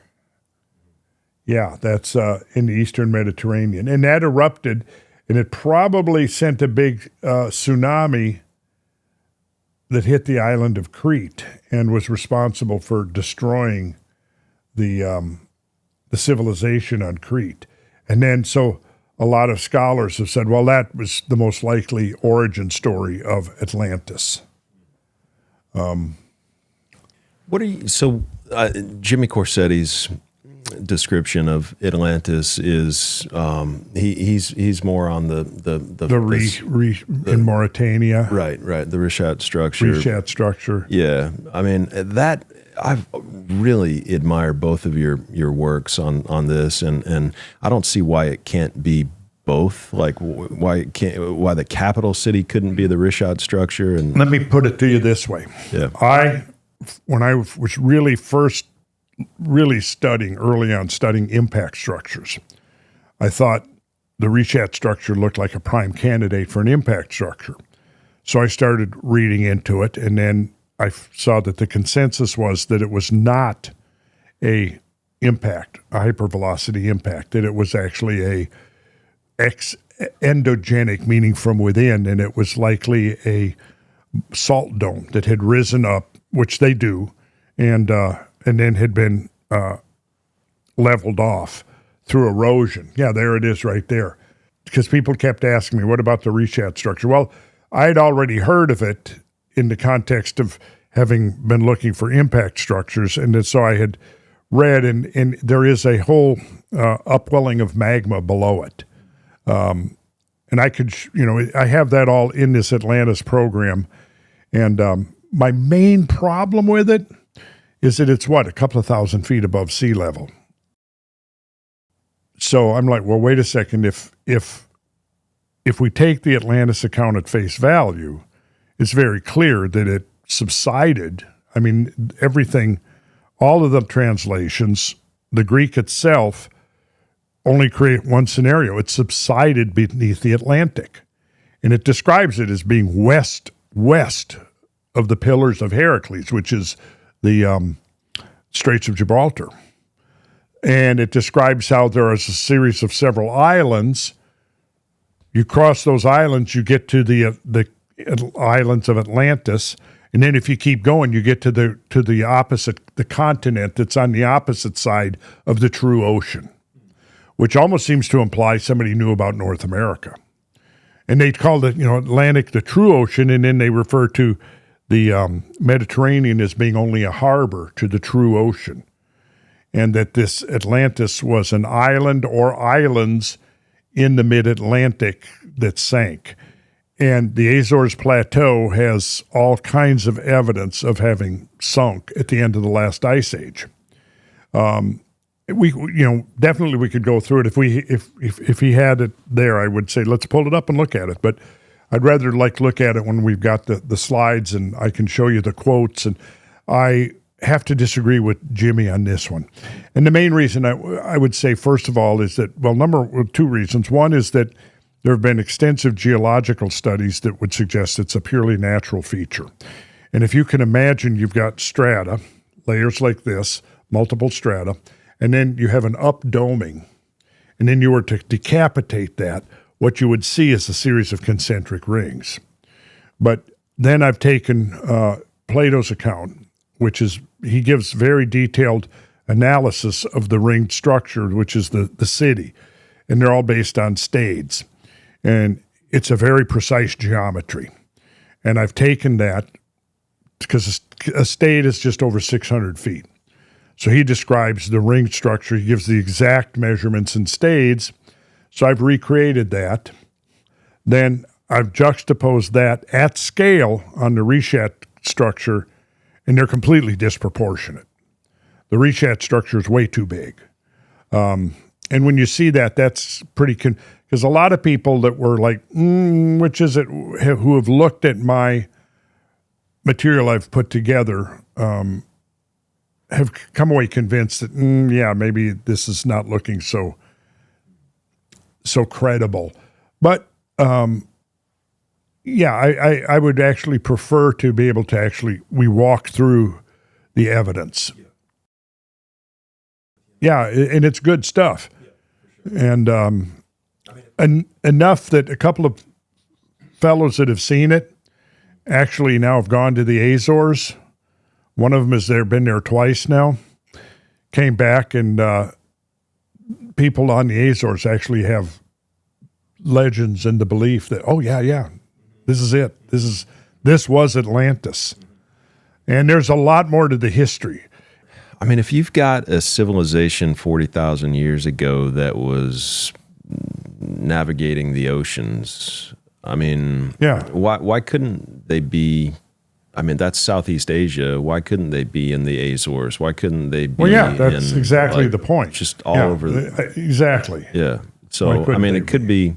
They could have had the Azores. Could have been one place. They could have been inhabiting, multiple islands up and down that. Absolutely. It could have been a globe-spanning civilization. The quite Canaries. Easily. Yeah. All what is called Macaronesia, not Micronesia, but Macaronesia includes the Azores, Madeira, and the Canaries.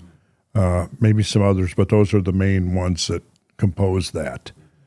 I don't get why this is so difficult for people why people discount this, like in the academics, historians, like. Well, I think it's psychological. I mean, it comes down to, it's almost like there are certain things, this is the standard narrative, which is that, hey, you're part of the elite that believes in real science, and these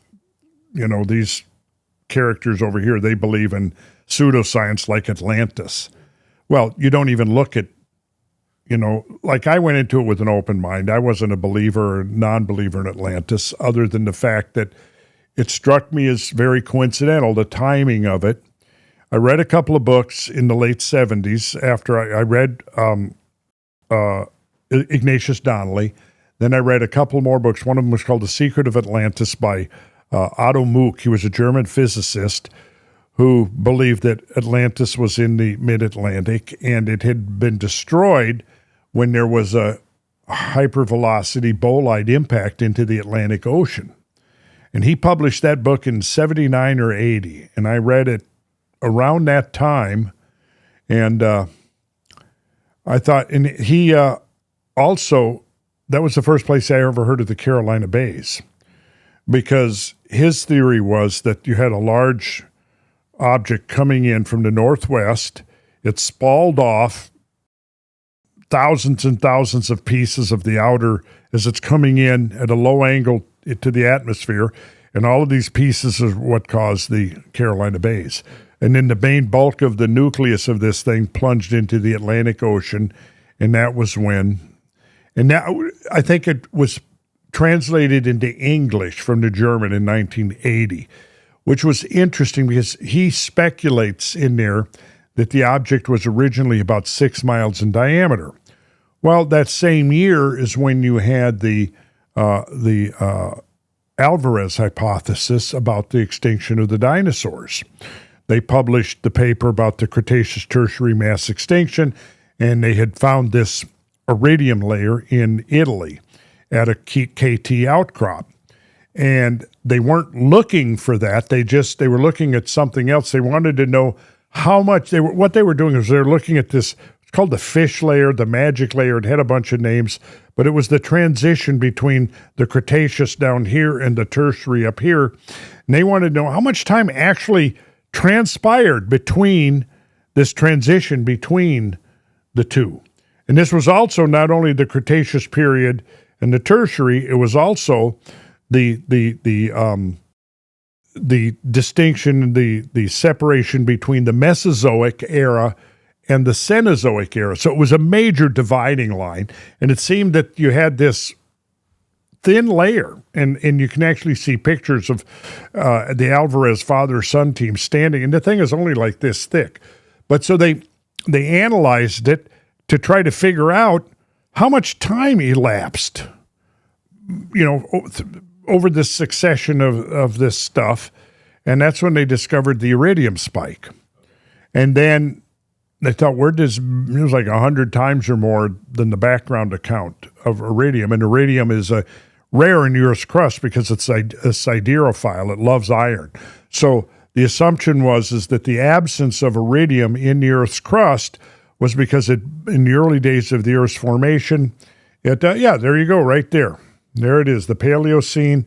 They've changed the names a little bit, but so you've got the Cretaceous, which was the final period of the Mesozoic or era of middle life. And then you have the Paleocene, which is the first epoch of the Cenozoic, which is recent life. Separating them is that iridium layer right there. And so what they did was they weren't looking for the iridium layer, but they found the iridium layer when they were analyzing, trying to figure out how much time had elapsed. So then they contact colleagues, I think Denmark, New Zealand, and one or two other places, and said, go back and look at that transition of Cretaceous to Tertiary and see if there's iridium enhancement. And everywhere they looked, there was, and it quickly became within a couple of years apparent that the whole world had apparently been dusted in iridium. Now, I was saying that that iridium is a siderophile, so the idea was that in the early days of the molten Earth, iridium bonded to the iron, and iron being dense, it subsided, deep into the mantle and took the iridium with it, leaving the Earth's crust deficient in iridium.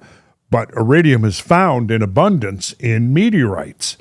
And so they then, from spectral analysis of meteorites and actual samples of meteorites, they had a pretty good idea of the the percentage of iridium that would be, like, say, in a carbonaceous chondritic meteorite. And from that, they then said, well, if the whole world got dusted with iridium at this concentrations, then how big of an asteroid would it take to carry that much iridium into the Earth's, into the terrasphere and deposit it? And their calculations led to an asteroid about 6 miles in diameter, which interestingly was the same size as that speculated by Otto Mook for the impact at would have been the Younger Dryas roughly boundary in there. Now, that didn't, I don't think that happened. Why? Because, well, if a 6 mile asteroid had hit the Earth 12,000 years ago, I don't think we'd be here now. We would have been wiped out. Mankind would have become extinct, along with, at least 3/4 of other species. To KT boundary, 3/4 of all species, terrestrial and marine, went extinct. So it was a major, major event. Even if it hit the ice. Well, there was probably not ice at the KT boundary. We're talking 66 million years ago. No. I'm saying 12 or 14,000 years ago. Oh, yeah. If a 6 mile wide object hit the ice, do you think that we're not here today? No. Okay. No. The energy released would have been unbelievably catastrophic. Yeah. No, but I think we may have had pieces that were up to 0.5 kilometer or more in diameter. Okay. Given some of the melting rates and stuff, I think, and where I'm trying to come up with now is I'm leaning towards thinking there may have been several episodes of bombardment coming out of the Ice Age. Like those two extreme spikes that we saw could have both been impact events. And this is not implausible, because if you have a large comet that's captured into a sub-Jovian orbit, meaning it's, this cosmic ping pong between Jupiter and the sun, and it's disintegrating, what it's doing is it's littering its orbit with the debris, the byproducts of that disintegration. Well, if it's a shorter period comet, it's going to be laying close to the ecliptic, which is Earth's orbital plane. So that creates the potential for Earth to cross the debris stream. Like right now, we cross, for example, the Taurid meteor stream twice each year. One time it peaked right around late October, early November. Interestingly, right around Halloween, and that is the fall time Taurids. And during that episode, when Earth crosses the stream, and you actually look up the stream, you're looking out towards the constellation of Taurus, the bull. That's why it's called the Taurids. Well, then that stuff circulates around the sun, and then the Earth crosses the stream after it's made its perihelion passage, which is its closest passage to the sun. That stuff, picture it, it's going in, it's passing close to the sun, it's coming back out, and now Earth is crossing it, but it's very difficult to see because you're now looking in the direction of the sun, because this stuff is coming from behind the sun, whereas in the fall time, you're looking in the opposite direction, and the radiant point, the point from which this debris appears to be emanating, is almost a bullseye on the Pleiades, which is the shoulder of the bull, which leads us into some very interesting symbolism, ancient symbolism about the bull. And, okay, so then on June 30th, July 1st is when the summertime Taurids, and interestingly, the Tunguska event, which you've probably heard of, right? 1908, occurred on June 30th, 1908, early in the morning. And eyewitness accounts have pretty much been able to place it as coming from the direction of the sun. So the date is auspicious because that's the peak of the summertime Taurids, and the position in the sky is where you would expect to see a Taurid meteor appearing to emanate from. So that is it's not proof, but it makes a strong circumstantial case that the Tunguska event of 1908 was a member of the Taurid stream. And the there's a group of British astronomers that have been studying cometary and the evolutionary life cycle of comets for many decades. And they conclude that, yes, periodically, maybe once every 5 to 10,000 years, a very large comet can get captured into a subjovian orbit, meaning within the orbit of Jupiter.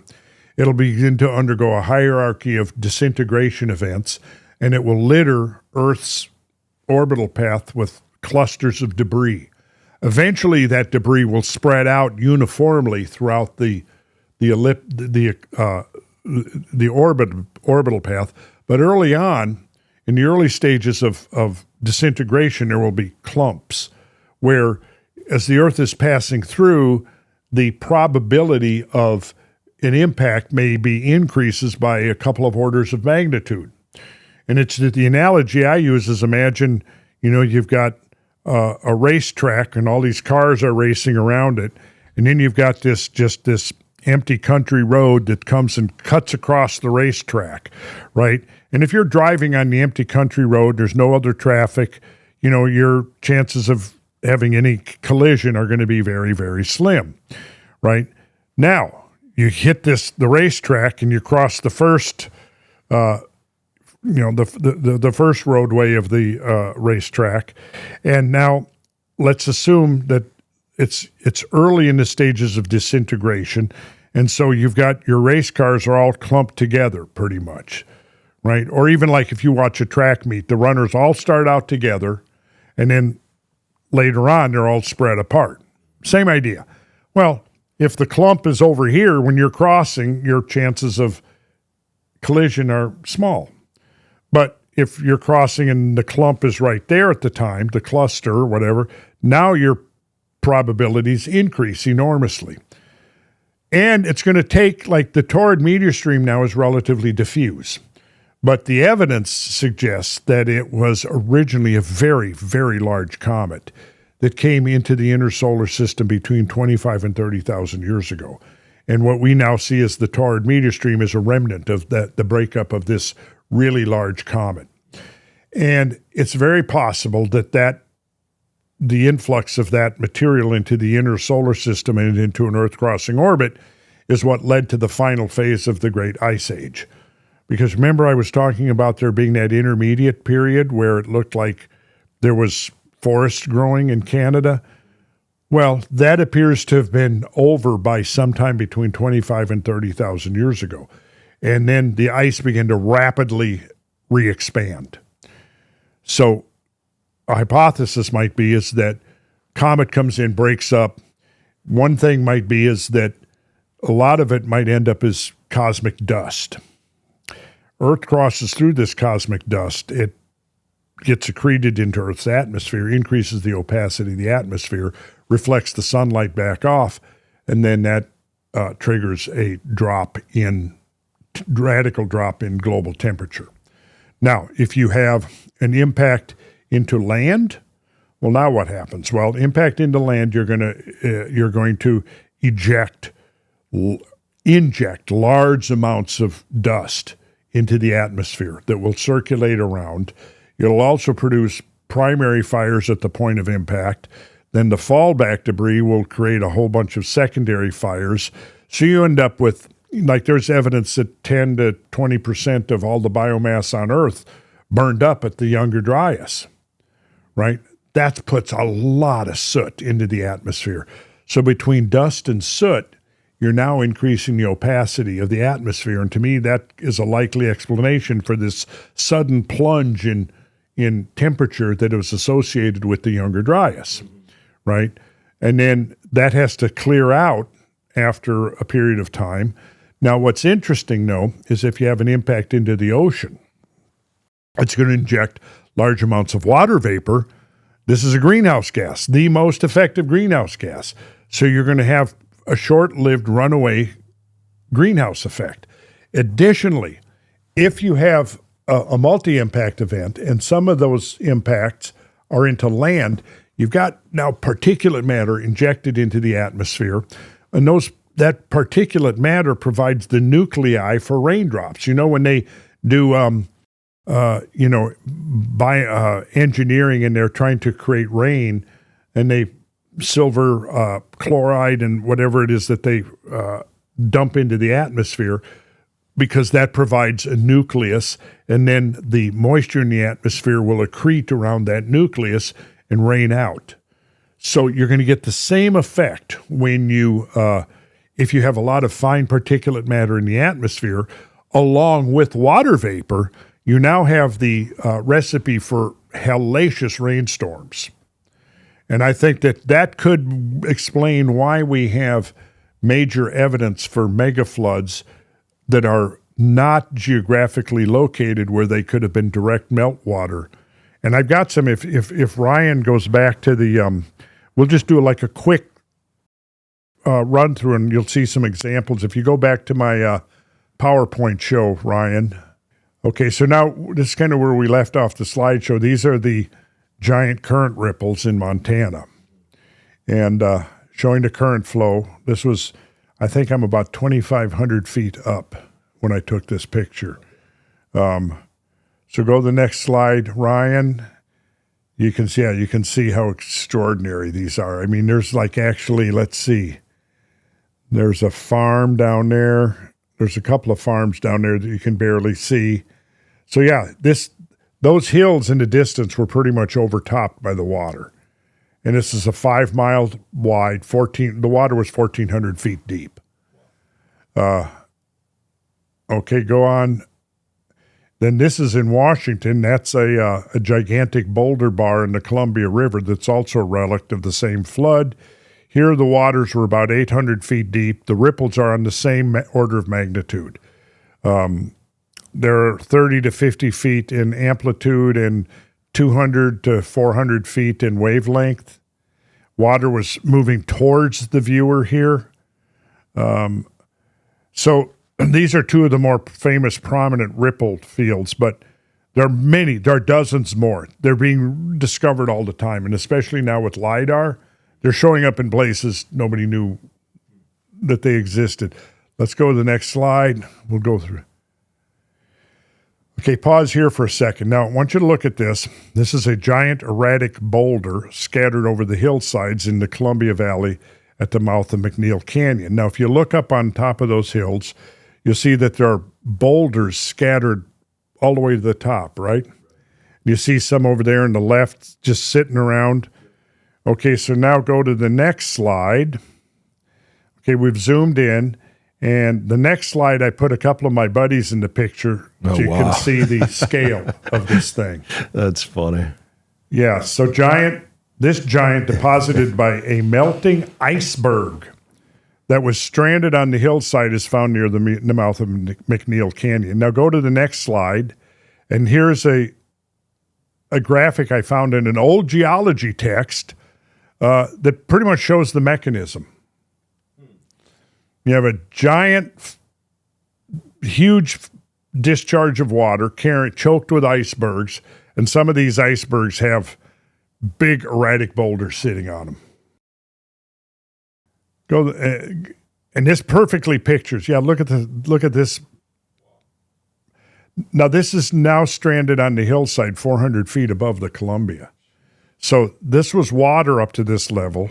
This thing was sitting on an iceberg.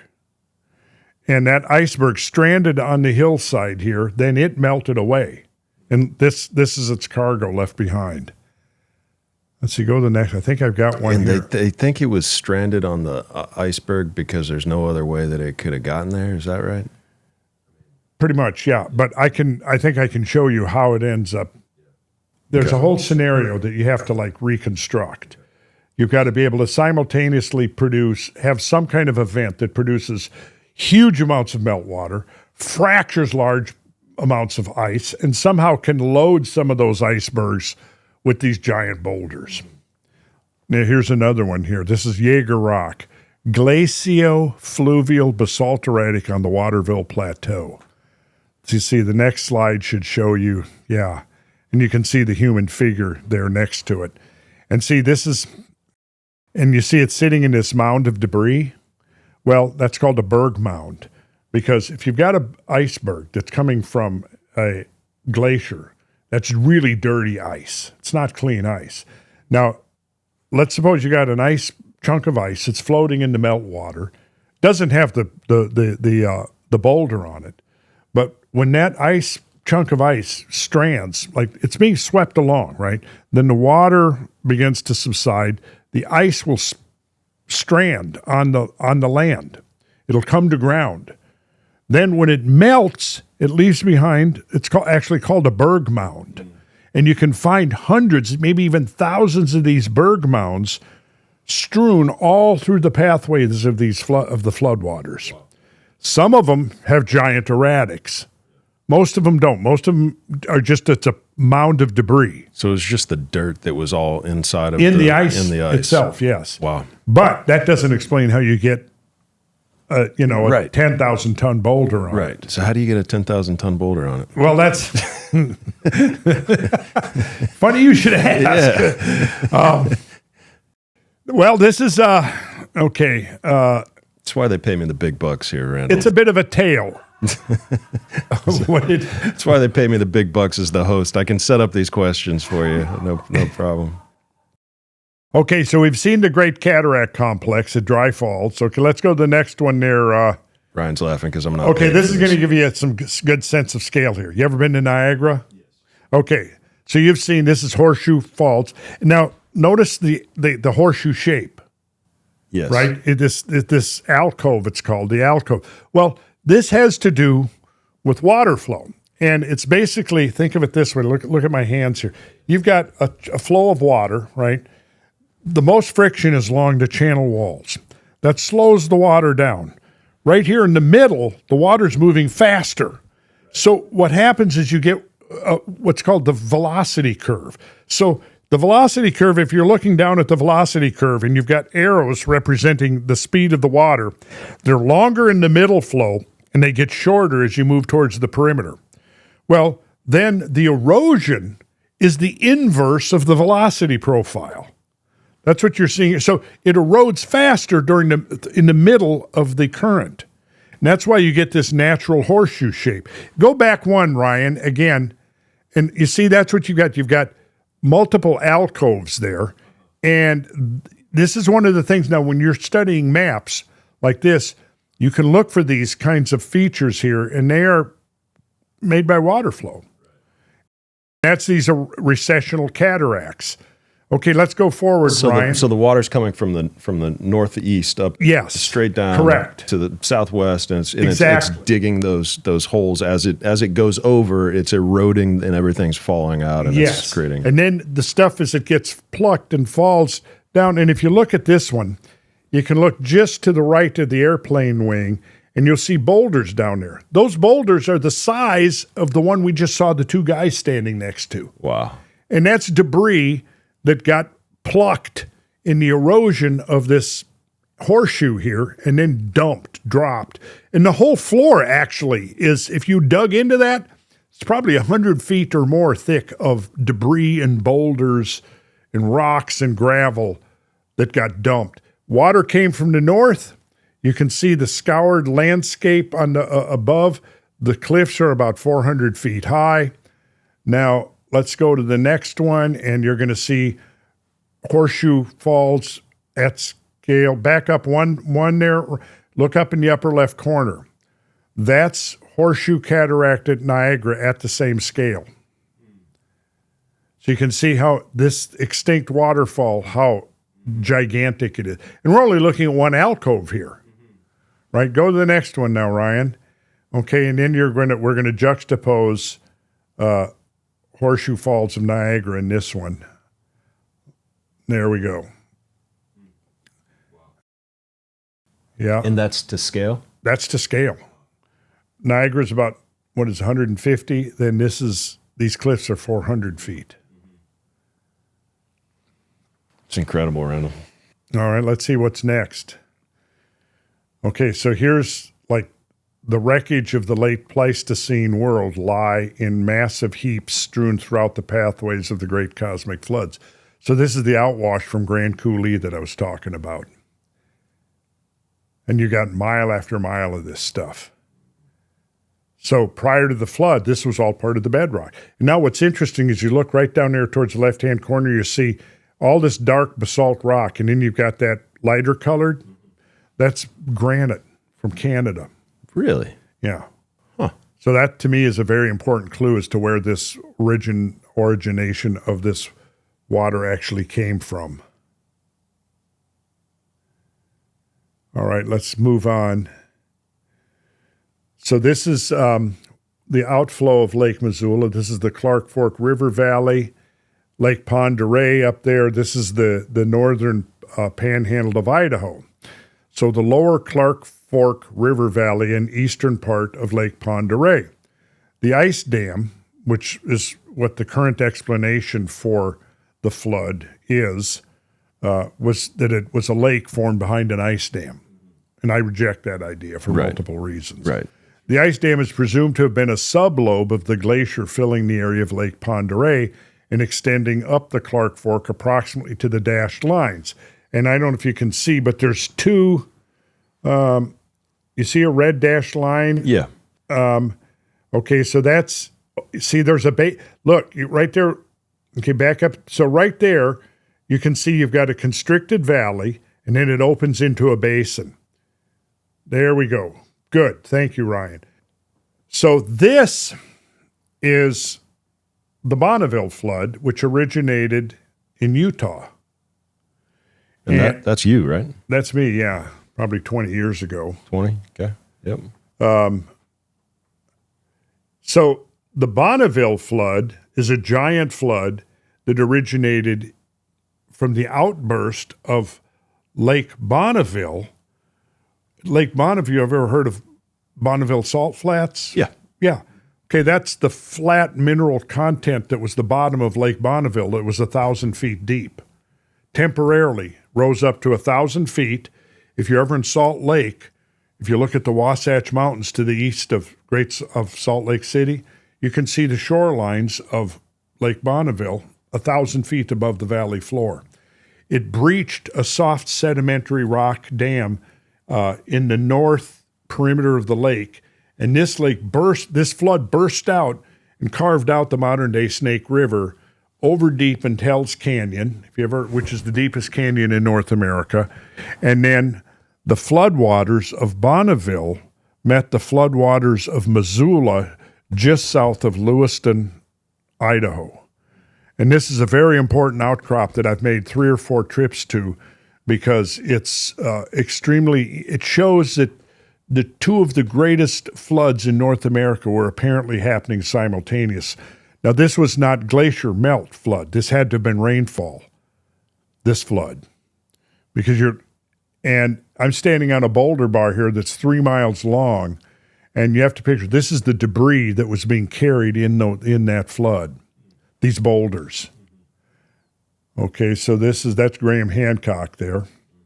And I'm standing in the bottom of a giant pothole.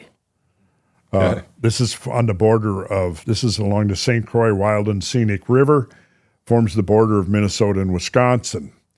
And go to the next one. There's a giant pothole near Buttermilk Falls, which is, I believe, if I remember right, is at the south end of Lake Seneca, one of the Finger Lakes. Now, how do you form these potholes? This thing here is 10 feet in diameter, and it's about 6 to 6 feet deep.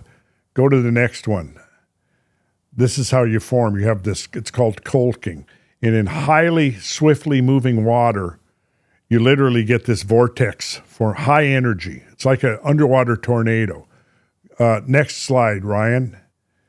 Okay, let's see. Giant flood rolled boulders hidden in trees along Big Creek, southern Appalachians. These are boulders that are 6, 7 feet in diameter, and the modern creek does not move them. Go to the next slide.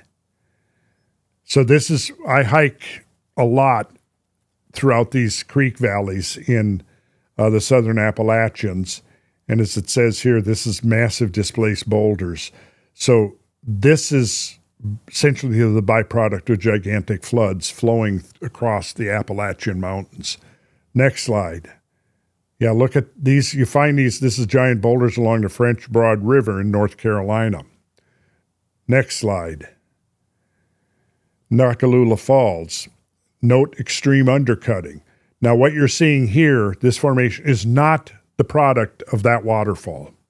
This is a waterfall that was probably 1,000 times greater than what you're looking at. And in order to get that undercutting, this is what's happening. It's like a great rotary drill. And that's what happens in extremely turbulent, swiftly moving water. And then just, okay, so the water would have carved out the rock. Yes. It's literally carving out rock. And so where did it go in this? Well, it's, you can see some pieces of it left there, but yeah. It's basically all downstream. Wow. That transect through the Clark Fork where that red dashed line is, that was this. Now, This shows the water level up to 4,200 feet above sea level. And the floor of the valley at that point is 2,100 feet above sea level.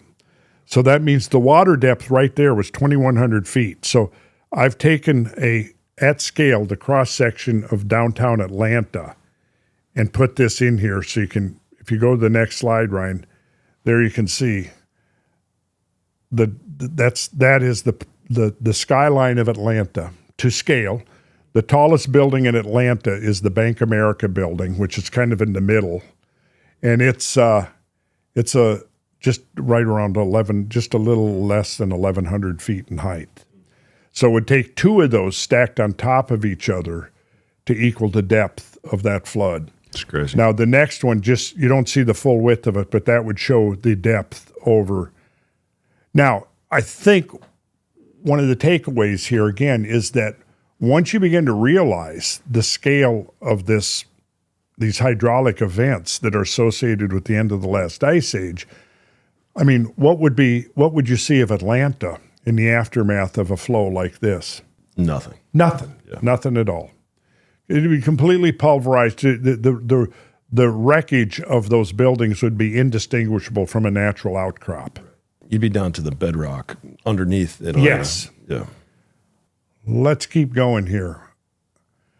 All right, so this is Milk River Current Ripple Field, southern Saskatchewan, product of the Livingstone Lake event. White bar is 1 mile long. So this is water flowing that became the headwaters of the Missouri River.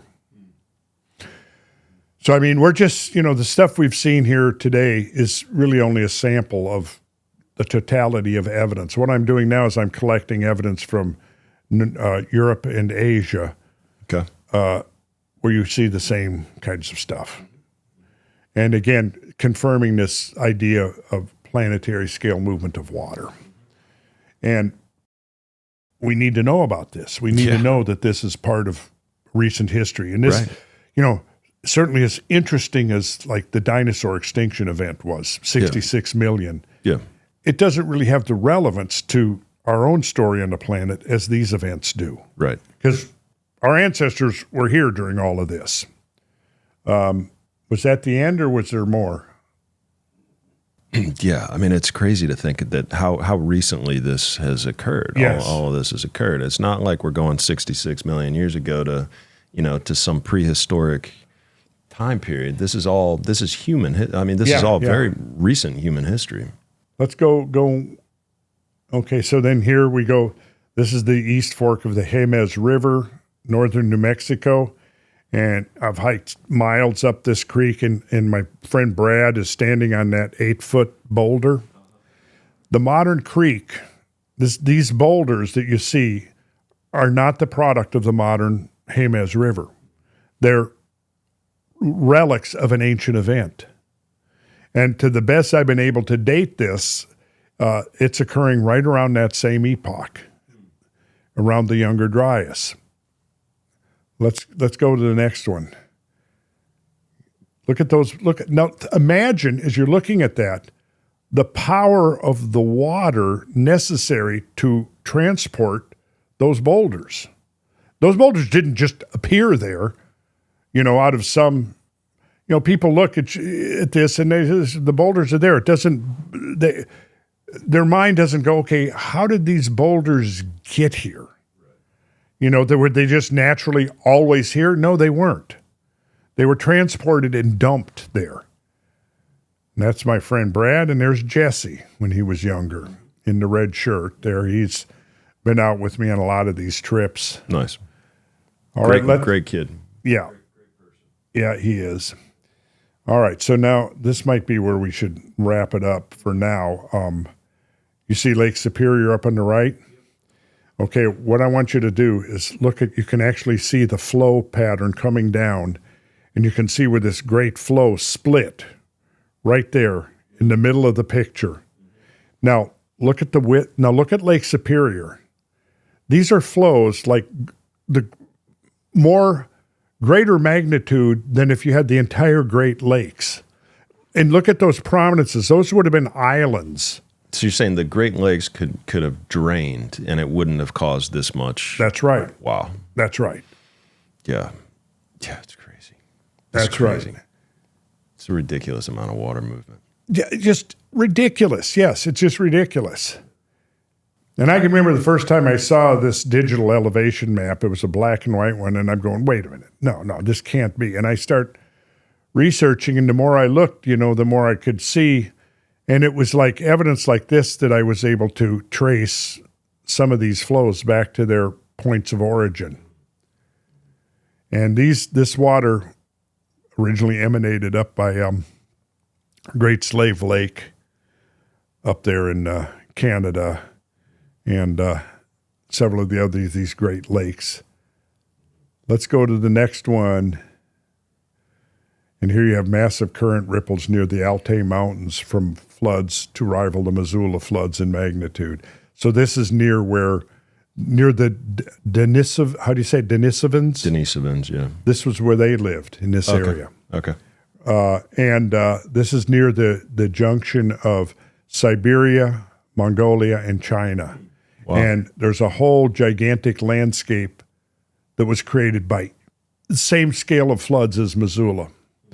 Now, the question in my mind is, and I know there's been some new papers and dating of this. What I want to know is, what is the sequence? What is the timing between this event and some of the North American events? Now, if they were happening simultaneously, then we have to, I think, be looking for a unified cause rather than just coincidental. Right. Because things like this aren't happening today. No. There's nothing going on in the world today that would lead to this as the aftermath. No. If there was, yeah, it's over. It's over for everybody. Right. All right, let's go one more. I think we're getting almost to the end. Oh, yeah. But you got to think it's the same event, right? From North America to that? I would think that we're looking at a global event. Yeah. Global event. That's what Baker and his colleagues said, a planetary scale movement of water. Good stuff, Randall. I appreciate it, man. It's super compelling. Listen, I appreciate the opportunity to share this stuff. Yeah. Well, you need to get this out there because it's as you go over it, it seems like the most obvious thing in the world that there's really, what other explanation could there be that makes any kind of sense? It doesn't seem like there's certainly the current accepted mainstream conventional explanation just doesn't stack up. It doesn't. It falls far short of explaining the totality of the evidence. For sure. And what it's done is it's broken it up into these separate independent events that then only need regional causes. But if we show that these events are happening simultaneously over large swaths of the Earth's surface, then we have to look at a larger agency that's behind it. No doubt. And, Graham Hancock, his work is, cutting edge. Now, but what he's come at is a little different emphasis than mine. And when we met, we realized that our work was sort of complementary. He was looking at the evidence for ancient civilizations and then getting challenged on, well, if there was this ancient civilization, where is it? Where's the evidence? Where's the pottery? Where's this and where's that? The trash? I hear right? Where's the trash? So then I come in, I say, well, and then of course he's invoking a catastrophe, but his emphasis was a little different. I was emphasizing learning about the catastrophes, and only secondarily the implications for had there been a civilization. So it seemed like, when we met and we compared notes, we had some important complementarity going on. And so when he was writing Magicians of the Gods, we spent a couple of weeks together, and we traveled from Portland to Minneapolis. And we basically followed the margin of the ice sheet. And I was showing him all the way along there, all this evidence, across Montana, the Dakotas, into Minnesota, into Wisconsin, for this tremendous meltwater discharges. And that picture of the great pothole that you saw him standing up, that was the last place we visited together. I said, I got to take you to a place I used to go to as a kid. And we went up there one afternoon and saw these cluster of these big potholes right there, almost like in in this hydraulic constriction, where the water would have had to accelerate through. And then that's where the turbulence comes in, and it drilled the series of potholes into the basalt bedrock outcrop, like a Venturi flume almost. And as it's forcing its way through, it's speeding up, getting more and more turbulent, and the aftermath. We used to go there as kids. I remember going there with my dad, my grandparents, and looking at these big holes in the ground, big holes in the rock. And my grandmother saying, well, it was something to do with the Ice Age, but wasn't very okay. But later, when I got to as an adult, I would think back to that and I go, okay. I learned about colking, and I've documented dozens of rivers around North America where you can see huge potholes. And the modern flows are not creating those potholes. They're the relic of ancient catastrophic flows, cataclysmic flows. So then it raises the whole question of triggers. And I think there's where we need to expand our thinking into the greater domain of the cosmos, because I can't conceive of anything that would be like terrestrially based that could lead to that. Thank God there's not, because it'd be all the time. It'd be much more frequent. So, but we know that there's now. I've just recently read a paper with the deglaciation and the isostatic rebound. There were earthquakes in excess of 11 on the Richter scale. Wow! Now, if you know how the Richter scale works, it's exponential, so that 8 on the Richter scale is 10 times more powerful than 7. 9 is 10 times more powerful than an 8. Well, imagine, like the biggest earthquake in North America was the Great Earthquake in Alaska of 1964. And that was right at just about 9 on the Richter scale. So there were earthquakes at the end of the last ice age that were 100 times greater than that. Wow, yeah. Yeah. Yeah. So, you got to throw, and then there's also evidence of massive volcanism, because this movement of these trillions of tons of mass over the surface of the earth triggered gigantic volcanic eruptions. So putting all of this together and trying to figure out, it's going to be a major piece of work to do that, because now you're going to have feedbacks within feedbacks. You're going to have perhaps multiple impact events. Then you're going to have the rapid deglaciation, which can lead to the melting, the rise of sea levels, the change in climate, massive volcanic eruptions, massive seismic events.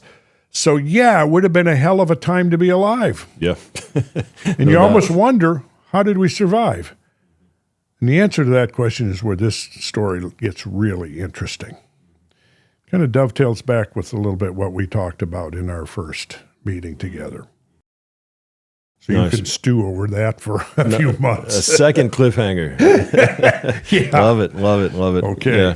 Well, good. Yeah, that's we'll talk about all of that the next time for sure, and can't wait to have you back, of course. But really enjoyed our time together today. Oh, me too. Yeah, I actually did too. Always great to chat with you. Oh, thanks. Thanks. I don't want Julie and Jesse to be mad at me for keeping you, too long here, but they've got a great family, and it was great to get to meet them today. Too. I'm happy with my family. As it is now. Yep. Awesome. Such as it is, I've sometimes wonder about the old days because, I was a young single man in the early 70s. Yep. So you never know what Truth. went down. Yeah. Probably nothing, but Probably nothing. I but, worry sometimes. Yeah. Listen to Ryan and Ryan. Ryan's. Ryan's the best, man. He adds humor to this podcast for sure. But good. Yeah, it was awesome, Randall. I can't thank you enough, man. Again, I always love our conversations, love our chats. I always learn so much. You're such a wealth of knowledge, and thanks. and we just need to get your Well, word. there's a lot more to talk about. No doubt. And at some point, I'm going to, I'll bring up, because I'll tell you what I fantasize about. Yeah. Needs to be a documentary series out there. You said, how do we get this out? Yeah. Yeah. And, I've watched Ancient Apocalypse and great. I don't know how much of you've seen of it, Ancient Apocalypse? Yeah. Oh, yeah, I've seen them. I was both, pretty yeah. much the featured. This stuff was featured in the last episode 8. Yep. But, if this is the story, this is what we covered. I know. Yeah. There's so much more There's to so this much story. more, for sure. So I've been making some very interesting media contacts, people who are really talented animators, and, a lot of this, like those floods. I mean, to animate that and show the Huge. scale of this That's would huge. be, that's how we get it out to the world. For sure. And that's really what I'm fantasizing about over the next couple of years is Good. how could we get this story out to a larger audience? Good. Because we, the human species on Earth, we need to know this. I mean, it's our history. Yeah. It's like our combined human history. Yeah. And we don't have it right. We're Right. essentially ignoring huge events in human history. One of the biggest event in human history, and we're not even acknowledging Oblivious that to it it. happened outside Yeah. of just a small group of people. Yep. So Yeah. it's great what you're doing, man. Well, I'm going to continue, with my podcast, doing other podcasts. I'm doing a lot of writing now. And just, this network, there is a growing, and Cosmic Summit could be a great venue for people coming together around this information and these stories. And I think it's great you're going to be presenting this summer. Yeah, for sure. It's Yeah, gonna I'm be looking fun. forward to it. I'm going to be there. You're going to be there. A lot of the other people that are going to be there are doing really good, valuable, important work. Absolutely.